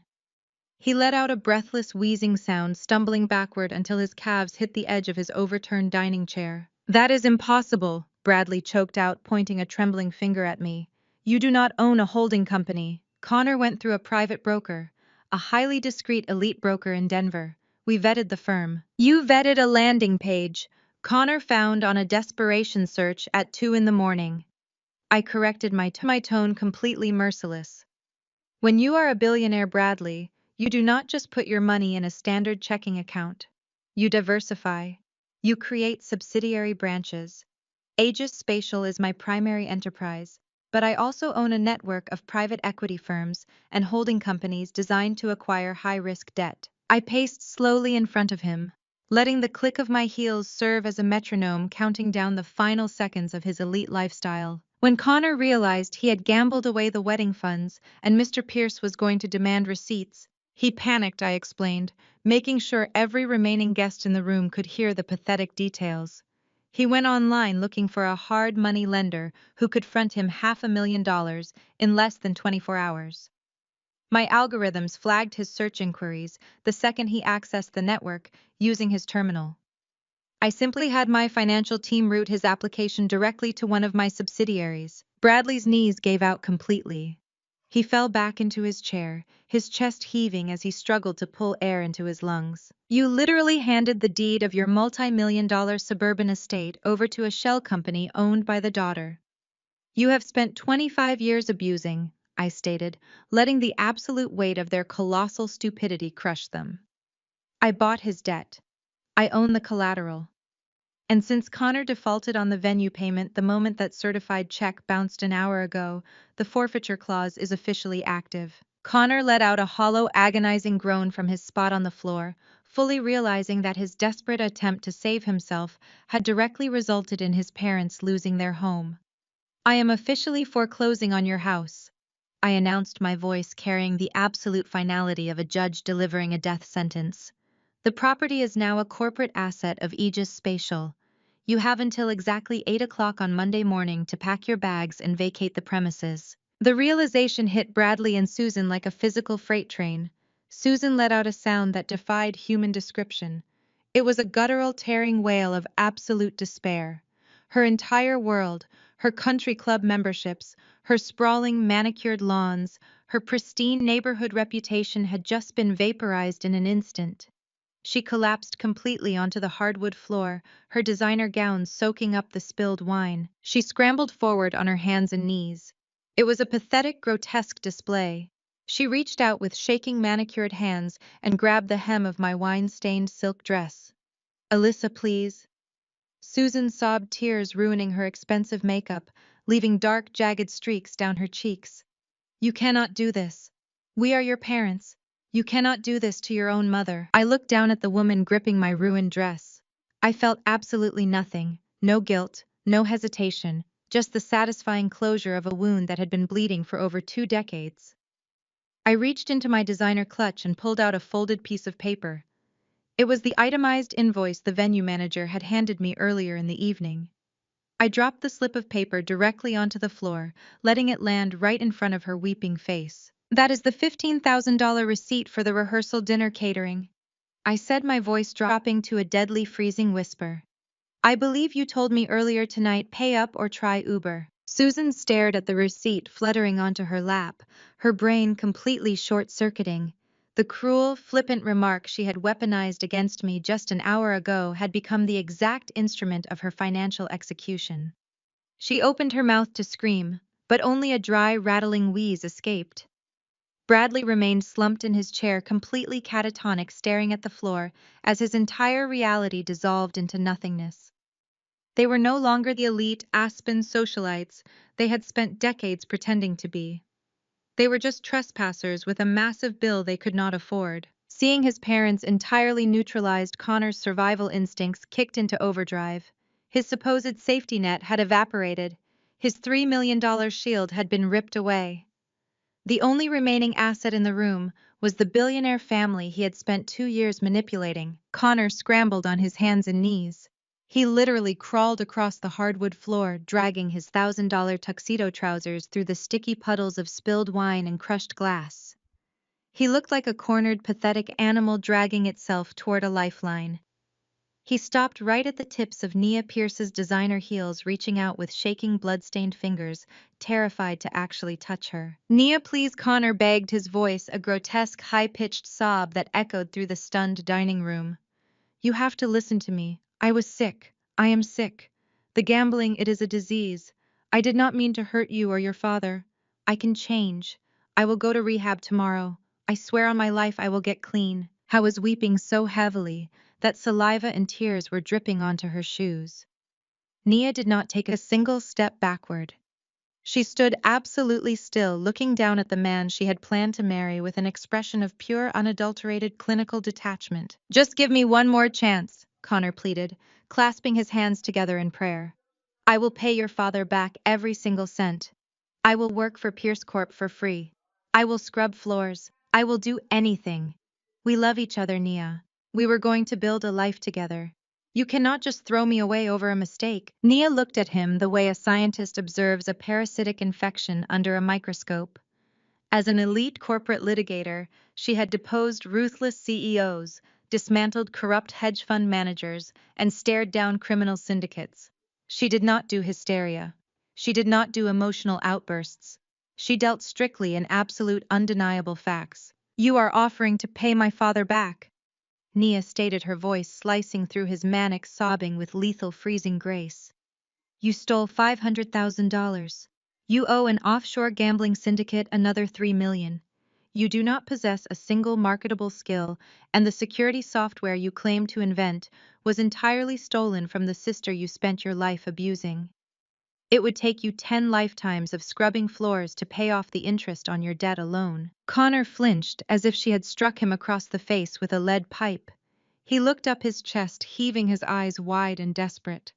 "But I love you," he choked out, playing his final pathetic card. Nia reached up with her right hand. Her fingers gripped the massive, glittering engagement ring on her left hand. The ring, Connor had sworn, was a $200,000 antique family heirloom, which my decryption had already proven was a synthetic, lab-grown stone he bought online for $3,000. She slid the heavy ring off her finger in one smooth, deliberate motion. "You do not love me, Connor," Nia said, her tone completely devoid of pity. "You loved my proximity to power. You loved my father's bank accounts. You loved the shield my family name provided you. But you fundamentally misunderstood who we are." She held the synthetic diamond between her thumb and forefinger, letting it catch the ambient light of the crystal chandeliers above them. "My family built an empire from the ground up through blood and sweat," Nia declared, her voice ringing with the undeniable weight of her legacy. "We survived corporate warfare, market crashes, and ruthless competitors. We value loyalty, brilliance, and absolute integrity. We do not breed with thieves." Connor let out a devastating wail, recognizing the absolute finality of her words. Nia turned her wrist. She held the ring directly over a half-full crystal glass of champagne resting on the edge of the dining table. She opened her fingers. The fake diamond dropped with a sharp, heavy plink, sinking straight to the bottom of the bubbling golden liquid. "The wedding is officially off," Nia stated, adjusting the strap of her tote bag with perfect composure. She turned her head toward her father, who was watching the scene with deep, resonant pride. "Dad, call the feds. Have the tactical unit move in. I want him out of my sight." Reginald Pierce gave a single curt nod to Vance. The massive security chief did not hesitate. He reached down and hoisted Connor off the floor by the lapels of his soaked tuxedo jacket, treating him with no more respect than a bag of garbage. Vance shoved Connor forward directly into the waiting hands of the 3 Aspen police officers who had been standing by the doorway with the resort manager. The lead officer spun Connor around with practiced efficiency. He pulled out a pair of heavy steel handcuffs. The sharp metallic clicks reverberated through the silent dining room as they snapped shut over Connor's wrists, replacing the temporary plastic zip ties. "Connor Thorne, you are under arrest," the officer stated, his voice a flat, booming baritone. "You are being charged with grand larceny, corporate espionage, wire fraud, and interstate financial crimes. You have the right to remain silent. Anything you say can and will be used against you in a court of law." The reality of the cold steel biting into his wrists finally broke whatever fragile delusion Connor was still clinging to. The charming executive facade completely vanished. He began to thrash violently against the officers, kicking his feet and twisting his shoulders like a spoiled toddler throwing a tantrum in a grocery store. "Get your hands off me!" Connor shrieked, saliva flying from his lips as he struggled helplessly. "You cannot do this. I am a Thorne. I am a Pierce executive. You are an unemployed felon," Reginald corrected coldly, stepping squarely in front of his daughter to shield her from the pathetic display. "Get him out of here." The officers yanked Connor forward, forcing him to walk. As they dragged him past his parents, Connor twisted his neck, his eyes wide and bloodshot, filled with venomous blame. "This is your fault," Connor screamed at Bradley and Susan, his voice cracking into a high pitch. "You never gave me enough. You cut me off when I needed cash. If you had just given me my inheritance early, I would not have had to borrow from the syndicate. You ruined me."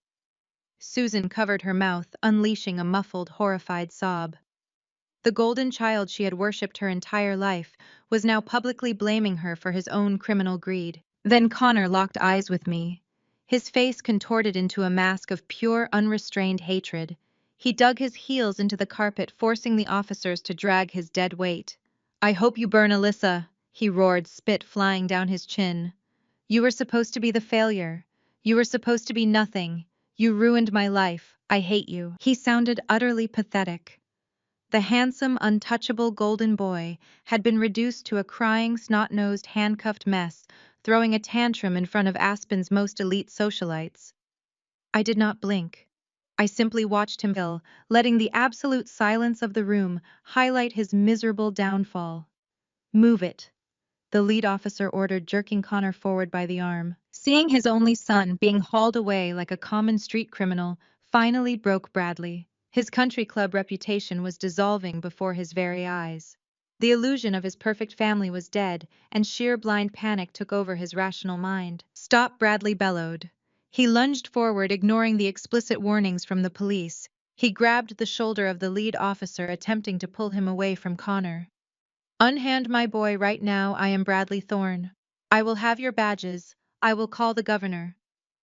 The reaction was instantaneous and brutal. The second officer stepped in, grabbed Bradley by the wrist, and spun him around with terrifying speed. Bradley let out a startled yelp as the officer slammed him face first onto the ruined dining table, right into the puddle of spilled champagne and shattered crystal. "Do not ever touch a police officer!" the cop growled, pinning Bradley's arm sharply behind his back. Bradley groaned in pain, his cheek pressed flat against the wet wood. "You are under arrest for assaulting a peace officer and obstruction of justice. Put your hands behind your back." The collective gasp from the remaining VIP guests sucked all the air out of the room. The local senators, the hedge fund managers, the elite socialites Susan had spent months courting, they all watched in utter revulsion. The pristine, untouchable Thorne family image was entirely shattered. Bradley was being handcuffed on a wet table. Connor was being dragged out the door screaming like a lunatic. Susan was sobbing on the floor in a ruined dress, completely bankrupt and about to be homeless. I stood quietly in the center of the wreckage, my posture perfect, my expression serene. The checkmate was complete. The heavy oak doors remained propped open as the police officers hauled a dripping, handcuffed Bradley to his feet. They dragged him roughly toward the main exit of the dining room, forcing Susan to stumble along behind them. The officers paused in the drafty threshold to coordinate their transport vehicles over their radios. The biting Colorado mountain air swept into the room, cutting through the residual heat of the chaotic evening. Bradley stood detained near the exit, shivering violently. The expensive champagne he had been slammed into was rapidly freezing against his skin and ruining his bespoke suit. Susan huddled next to him, her arms wrapped tightly around her own torso. Her teeth chattered uncontrollably. She was shivering from the cold, but mostly from the devastating, paralyzing shock of losing her entire reality in the span of 30 minutes. With the trash officially taken out, the room fell dead silent. The remaining Aspen elite, the hedge fund managers, the senators, and the corporate executives stood paralyzed. Nobody reached for their phones. Nobody dared to whisper. They had just witnessed a masterclass in absolute destruction. The pristine, untouchable Thorne family image had been butchered, filleted, and tossed to the wolves right in front of their eyes. Reginald Pierce broke the heavy quiet. He did not look angry. He did not look disturbed. He looked profoundly impressed. He adjusted his tailored jacket, brushing an invisible speck of dust from his lapel, restoring his immaculate composure. The ruthless billionaire, a man who famously bowed to absolutely no one in the corporate world, turned his piercing gaze away from my disgraced parents at the door. He looked directly at me. He bypassed the shattered crystal and the ruined centerpieces, walking with steady, commanding authority toward the head of the room. He bypassed the seats designated for his executives. He approached the master chair at the very center of the VIP table, the seat of honor. With deliberate, respectful precision, Reginald reached out and pulled the heavy velvet chair out from the table. "Ms. Thorne," Reginald stated, his deep voice carrying effortlessly across the vaulted room, completely ignoring the ruined family bleeding out by the door. "I believe we have a highly classified Department of Defense contract that requires a competent project director. Please take a seat." A fresh wave of shock rippled through the gathered socialites. Nia stood gracefully beside her father, her posture radiating absolute agreement and respect. Vance folded his massive arms, offering a rare, subtle nod of approval. They were not looking at me as an inheritance victim or a scorned sister. They were looking at an equal. A corporate predator who had just protected their empire from a $3 million liability. I smoothed the front of my silk dress and walked toward the VIP table. The crowd of elites parted for me, instantly stepping back to clear my path, their eyes wide with newfound reverence. I was no longer the quiet, overlooked middle child. I was the architect of Aegis Spatial. I was the woman holding the deed to the Thorne estate. As I reached the head of the table, I turned around before taking my seat. I looked straight across the grand dining room, past the glittering chandeliers and the awestruck guests. My eyes locked onto the drafty exit. Susan and Bradley stood shivering in the doorway, under the harsh grip of the local police. Their faces were drained of all color, contorted in absolute soul-crushing horror. They could do nothing but watch as the daughter they had cast out, abused, and publicly labeled a worthless failure was treated like royalty by the billionaire they had worshipped and begged to impress. Nia Pierce did not even spare a backward glance at the pathetic scene unfolding near the exit. She simply raised two perfectly manicured fingers in the air. The Aspen Resort's elite catering staff materialized instantly from the shadows. Dressed in immaculate white jackets, they moved with military precision, sweeping away the shattered crystal, mopping up the spilled champagne, and replacing the ruined tablecloth in a matter of seconds. A sommelier stepped forward, uncorking a fresh, chilled bottle of vintage Dom Perignon. The crisp pop of the cork echoed loudly, breaking the final remnants of tension in the room. He poured the bubbling golden liquid into 3 pristine flutes placed in front of Reginald, Nia, and me. Nia took her seat directly to my right. She picked up her glass, her eyes catching the light of the chandeliers above us. She looked at me not as a prospective employee, but as a formidable ally. To dodging bullets and brilliant women, Nia declared, her voice ringing with absolute, unapologetic triumph. I picked up my flute, the cool crystal grounding me in the reality of my absolute victory. I clinked my glass against Nia's, then reached across to tap Reginald's glass. The clear chime of the toast felt like a death knell for the Thorne family legacy. I took a slow, deliberate sip. The champagne tasted like pure vindication. Without missing a beat, the three of us seamlessly pivoted into a high-level corporate discussion as if the preceding 30 minutes of criminal arrests and family betrayal had simply been a brief intermission. Reginald leaned forward, interlacing his fingers on the table, immediately diving into the logistics of the Department of Defense contract. We discussed the aggressive acquisition of smaller cybersecurity startups to bolster Aegis Spatial's infrastructure. We analyzed current market vulnerabilities and hostile expansion strategies. I laid out a comprehensive quarterly roadmap demonstrating exactly why my encryption algorithms were worth every cent of their new multi-million-dollar valuation. I spoke with absolute confidence, outlining the exact security protocols needed to secure the government contracts. Reginald listened intently, nodding his head in agreement, treating every word I said with the utmost respect. Nia chimed in with legal strategies to insulate the new intellectual property from corporate espionage, her brilliant legal mind perfectly complementing my technical expertise. We were building an empire right there at the dinner table. Through it all, I did not look at the doorway once. I completely ignored the existence of Bradley and Susan Thorne. They were still lingering in the freezing draft of the exit, clutching their ruined clothes. Their teeth chattered loudly as the mountain air blasted against their faces. They were desperately hoping for a final glance. They stood there waiting for a shred of mercy, a moment of hesitation, or even a gloating smirk to validate their presence.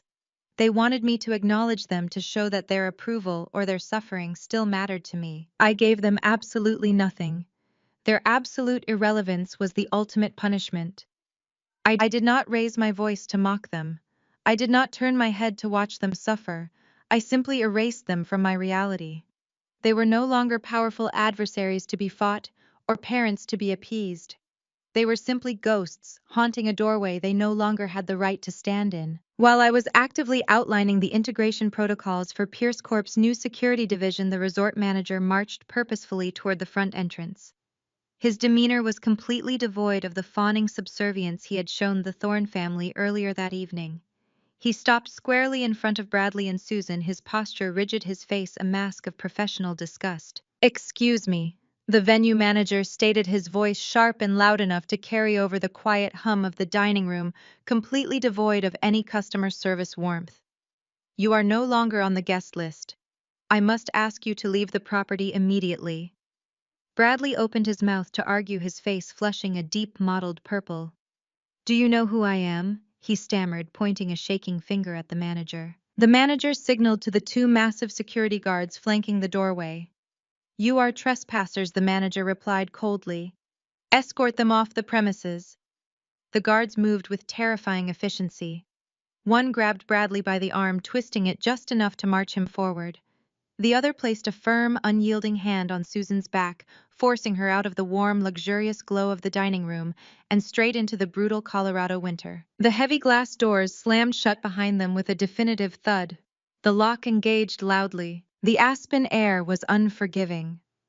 The temperature had plummeted well below freezing, and the wind whipped violently across the mountain resort's grand entrance. Susan gasped as the icy air hit her exposed arms. She was wearing a sleeveless silk gown meant for heated ballrooms, not a blizzard. Bradley was in even worse shape. The champagne soaked into his suit jacket had begun to crystallize, turning the fabric into a freezing stiff shell against his skin. "Get the car," Susan chattered, wrapping her arms around her chest as she practically hopped from foot to foot. "Bradley, get the rental car. We need to leave before someone sees us out here." Bradley plunged his trembling hands into his slacks. He patted his jacket pockets, his movements growing increasingly frantic. He checked his breast pocket, then his trousers again.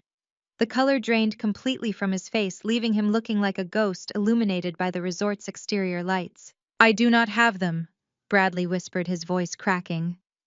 "What do you mean you do not have them?" Susan shrieked, her voice shrill and panicked. "It is freezing, Bradley. Unlock the car." "I gave the keys to Connor when we handed over the vehicle to the valet," Bradley yelled back, the realization washing over him in a sickening wave. He had the keys in his tuxedo pocket. "Connor is in a police cruiser halfway to the county jail. We do not have a car." Susan let out a devastating wail that echoed across the empty, snow-covered driveway. She slumped against a frozen stone pillar, burying her face in her hands. "How did this happen?" she sobbed hysterically. "We were supposed to be the parents of a billionaire's son-in-law. We were supposed to live in the Pierce estate. We had everything planned out." Bradley stared at his wife, a sudden violent clarity snapping into place. Decades of denial shattered right there on the frozen pavement. "Because you kept telling him he could do no wrong," Bradley roared, the suppressed anger of 20 years finally exploding. "You bought him every toy, covered every debt, and told him he was destined for greatness, without lifting a single finger to earn it. You created a monster, Susan. And worse, you pushed the only smart kid we had out of the house to do it." Susan flinched as if he had struck her. "You hated her just as much as I did," she cried out defensively. "You told Alyssa her coding was a waste of time. You told her she would never amount to anything. And look at her now!"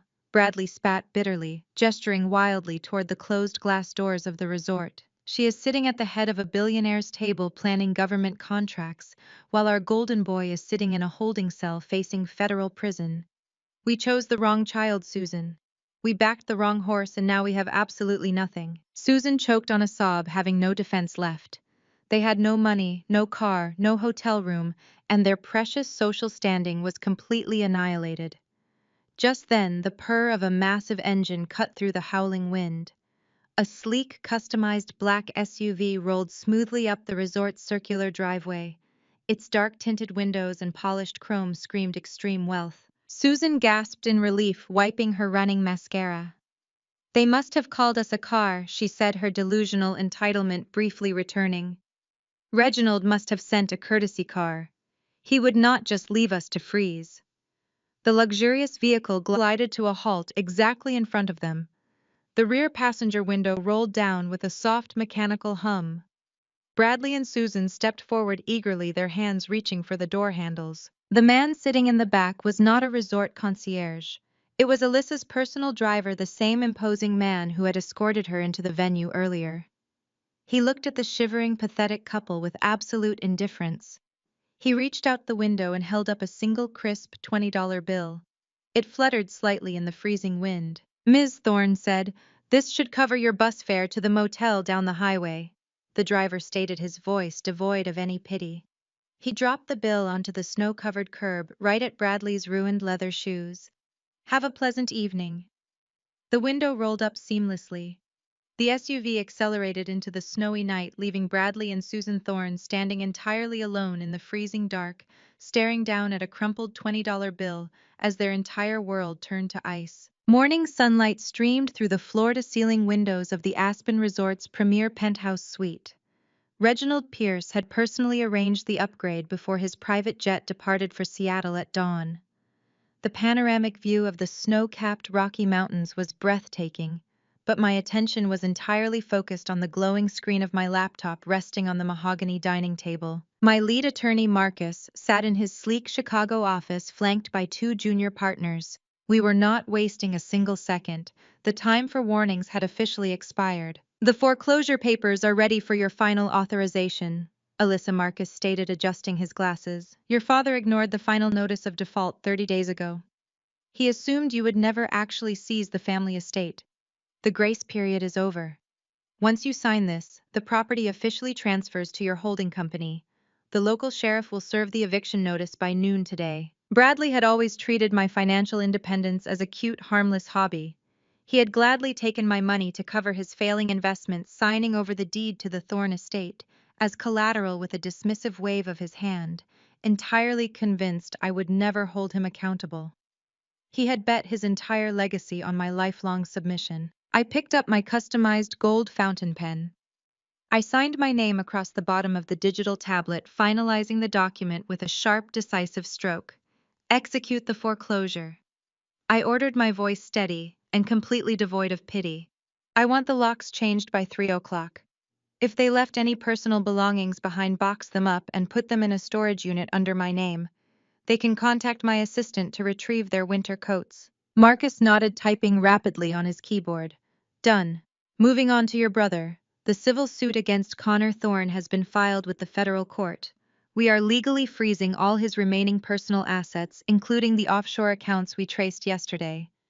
We are reclaiming the original $500,000 he embezzled from your accounts, plus damages and legal fees.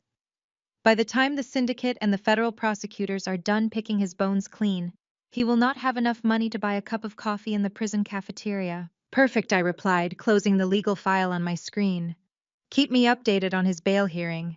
Not that anyone left in his life can actually afford to post it.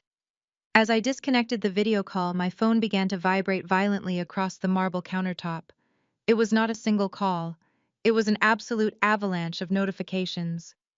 The Thorne Extended Family Group chat, a digital space I had muted for years, was suddenly exploding with activity. I picked up the phone, taking a slow sip of my black coffee as I scrolled through the sheer panic. Bradley and Susan had clearly spent a miserable, freezing night in whatever cheap roadside motel my $20 bill had managed to secure them.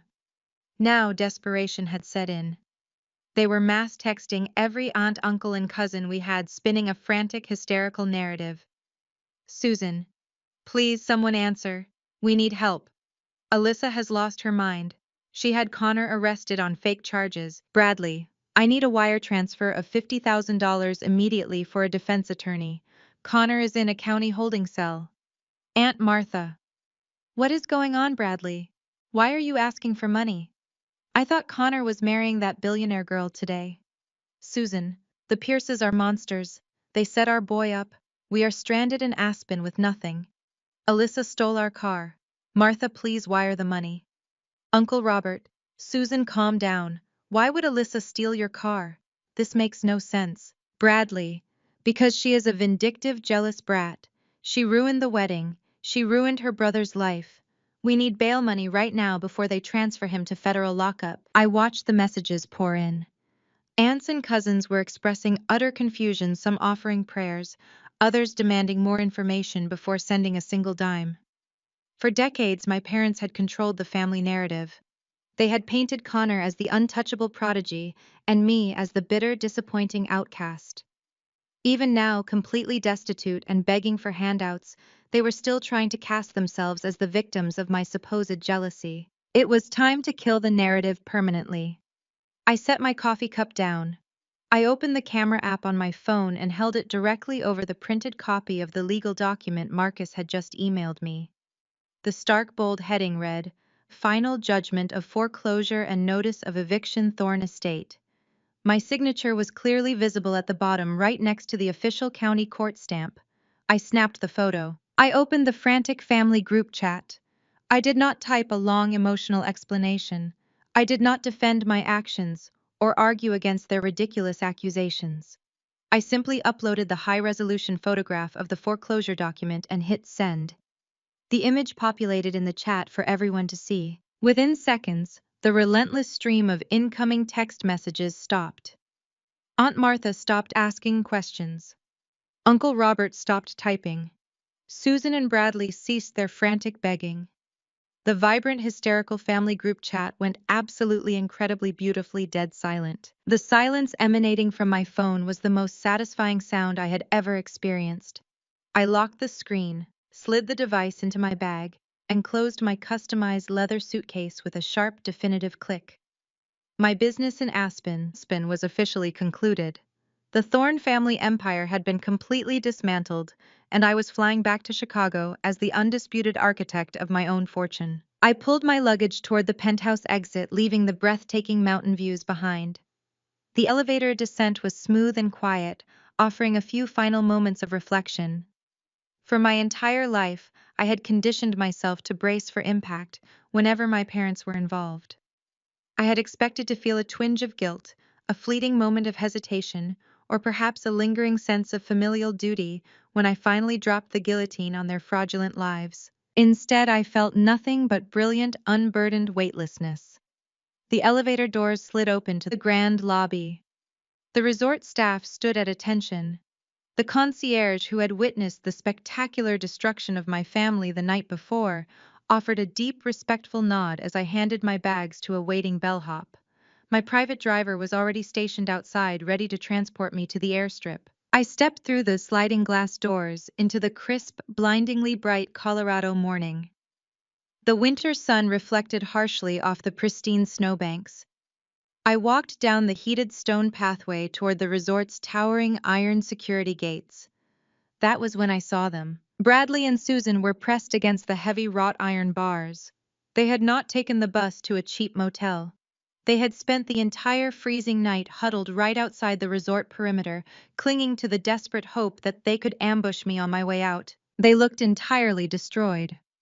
Bradley's bespoke tuxedo was stiff-stained and completely ruined from the frozen champagne.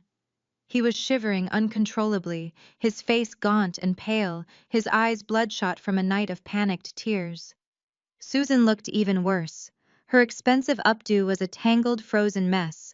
Her mascara was smeared down her cheeks in dark, jagged tracks, and she had wrapped her arms around her thin silk dress in a futile attempt to stave off the biting wind. Alyssa Bradley croaked, his voice raw and broken as he spotted me approaching. He shoved his hands through the gaps in the iron gate, waving frantically. "Alyssa, please stop. Please, you have to listen to us." I did not break my stride. I walked at a measured, deliberate pace until I stood just a few feet away, remaining safely on the secure side of the barrier. I looked at the two shivering figures who had spent 3 decades making me feel entirely worthless.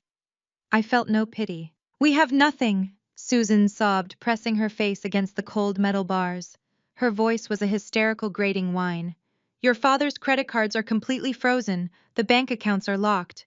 We cannot even buy a cup of coffee, Alyssa.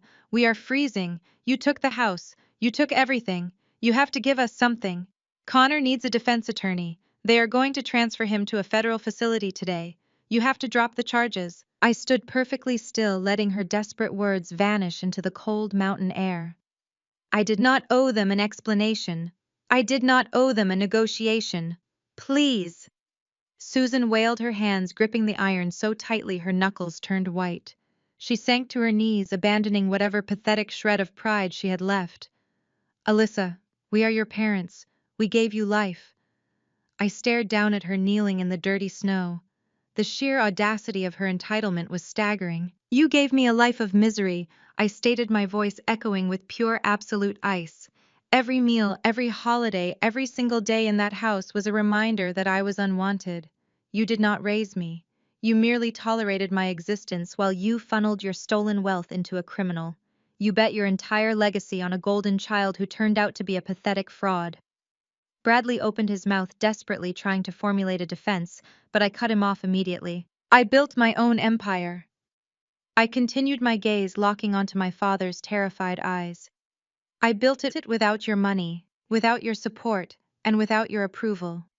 The Thorne estate belongs to me now. Aegis Spatial belongs to me. You are nothing but bankrupt trespassers. Keep my name out of your mouths, or the next lawsuit I file will be for defamation." Susan let out a breathless, choked gasp, completely paralyzed by the absolute finality in my voice. Bradley sagged against the gate, the last remaining sliver of his arrogant composure completely shattering. They finally understood. There would be no negotiation. There would be no financial bailout. There would be no secret reserves of familial loyalty to tap into. I turned my back on them. I did not shed a single tear. I did not offer a final lingering look of regret. There was no grand redemption arc for the people who had abused and discarded me. I walked straight toward the waiting black SUV, the snow crunching softly beneath my designer boots. My driver opened the rear door, offering a polite professional smile. I stepped inside the heated, luxurious cabin, and the heavy door slammed shut, permanently sealing out the sight of my ruined parents begging in the frozen dirt. The tarmac was slick with early morning frost, as the sleek Gulfstream G700 waited, its turbines whining with a low, predatory hum. The private airstrip, tucked away in the secluded valley of Aspen, was a world away from the freezing, desolate gate where I had left my parents. Reginald Pierce and his daughter Nia stood by the boarding steps. They looked like royalty in the high-stakes world of aerospace engineering. Nia was no longer dressed in the cocktail attire from the night before. She was in a sharp, tailored navy suit that screamed absolute authority. She had spent the last 6 hours on the phone with Pierce Corp's legal team, effectively purging Connor's fingerprints from every corner of the corporate infrastructure. I walked toward them, my heels clicking sharply against the pavement. My own security team handled my luggage, loading it into the hold. As I approached, Nia met me halfway. She looked at me with an intensity that acknowledged exactly what I had accomplished in less than 24 hours. I have spent years navigating the shark-infested waters of my father's company. Nia said, her voice tight but genuine. Connor wasn't just incompetent. He was a liability who would have dragged the Pierce name into a federal investigation within the fiscal quarter. By exposing him, you didn't just save your own skin, Alyssa. You saved me from a lifetime of cleaning up his debris. She extended a hand and I took it. It was a firm, grounding grip. We aren't just partners on paper anymore, she added, a rare, genuine smile touching her lips. We are the new guard. In this industry, that means something. Aegis Spatial is officially the primary contractor for the entire Pierce Corp satellite division. We are cutting the dead weight and building something that actually functions. Reginald signaled for his security to give us space. He held a thick, leather-bound portfolio under his arm. He had watched the entire Thorne family collapse without so much as a blink, a testament to his own cold-blooded business acumen. To him, the Thorne family drama was just an inconvenience that had been expertly pruned. He stepped forward, tapping the portfolio against his palm. The board of directors is already briefed on the shift, he began, his voice deep and resonant. They are thrilled to be moving on from the Thorne family's amateurish attempts at cybersecurity. We need a partner who understands the nuance of national security, not one who plays games with their daughter's inheritance. He opened the portfolio and withdrew a heavy, high-quality document. It was a formal prime contractor agreement for a massive Department of Defense initiative. I took it, the weight of the document tangible in my hands. The top line clearly stated a valuation of $50 million for the initial deployment phase of Aegis Spatial's proprietary encryption framework. This project is the backbone of our long-term strategy. Reginald continued, his eyes locked onto mine. There is no room for error, and there is certainly no room for the kind of emotional volatility your parents brought to this resort. I scanned the contract, noting the favorable terms. It granted me unprecedented creative and technical autonomy, effectively making me the most powerful woman in the aerospace sector. I looked up at the billionaire and his daughter. The contrast between this dynamic and the toxic, draining environment of my childhood was jarring. There was no manipulation here, no gaslighting, no demands for subservience. There was only raw, calculated meritocracy. I checked my digital pen, ensuring the ink was ready, and prepared to sign away the last vestiges of my life as the ignored Thorne daughter. I was the architect of my own destiny, the CEO of my own firm, and now the most vital partner in a multi-billion-dollar defense conglomerate. To a prosperous future, Ms. Thorne, Reginald said, offering a small, respectful inclination of his head. I pressed the pen to the paper, signing my name across the signature block with a flourish. As the ink settled, I realized the transition was complete. Alyssa Thorne, the daughter of failing grifters, had effectively ceased to exist. In her place stood the woman who had just signed a contract that would rewrite the future of the aerospace industry. I stood there, the document in one hand and my future in the other, feeling the cold mountain wind catch my hair. I did not need a family name to define my worth. I had a defense contract, a vision, and the complete and utter ruin of those who had tried to stop me. The cabin door sealed with a pressurized thud, cutting off the howling wind and the last echoes of my parents' pathetic begging. As the helicopter lifted from the tarmac, the resort fell away, transformed into a tiny, insignificant grid against the overwhelming vastness of the Rockies. I watched the peaks dip and weave beneath us, the jagged edges of the landscape no longer feeling imposing. They were merely obstacles I had overcome. I settled into the plush leather seat and pulled my phone from my clutch. My screen lit up instantly, a relentless stream of notifications mirroring the chaos I had left behind in the snow. I ignored the frantic missed calls from Bradley and Susan, scrolling instead to the top news alerts that had been pushed to my lock screen. The headline was stark bold: an undeniably final tech exec arrested for multi-million-dollar fraud. Below it, a high-resolution photo displayed Connor, his face gaunt and stripped of all the arrogance that had defined his existence. He was handcuffed, being escorted out of a federal building in Chicago by two stone-faced agents. The accompanying article detailed the complete collapse of his offshore accounts and the seizure of his assets.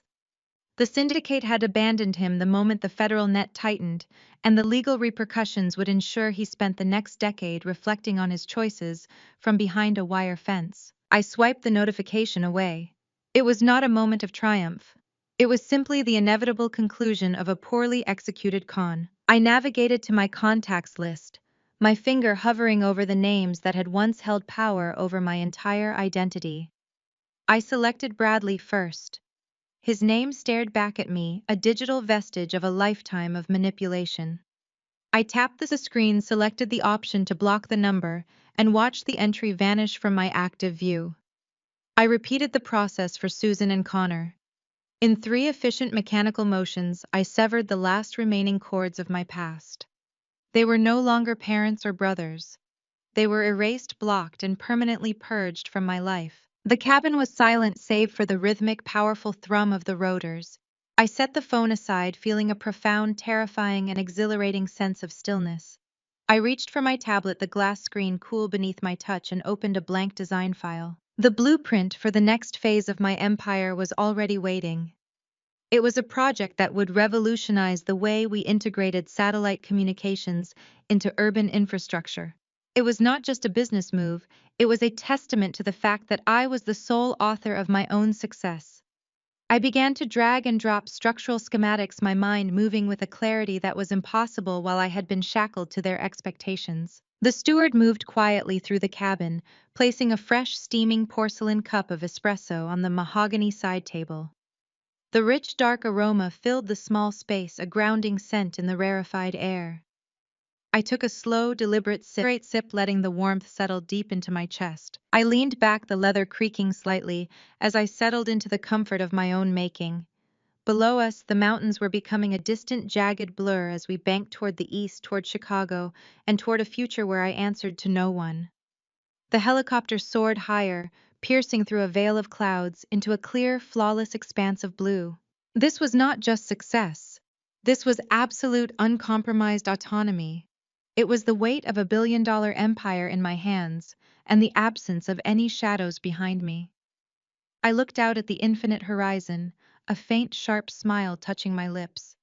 It was sweet, it was flawless, and it was entirely, unapologetically my own. The story illustrates that true worth is never defined by the validation of those who refuse to see it. For years, I sought approval from family members who viewed me through a lens of prejudice, only to find that my greatest power came from breaking free of their toxic expectations.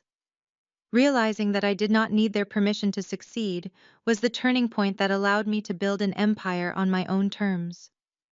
Independence is not just financial, it is the courage to define your own value. Have you ever had to choose yourself when others wouldn't comment below?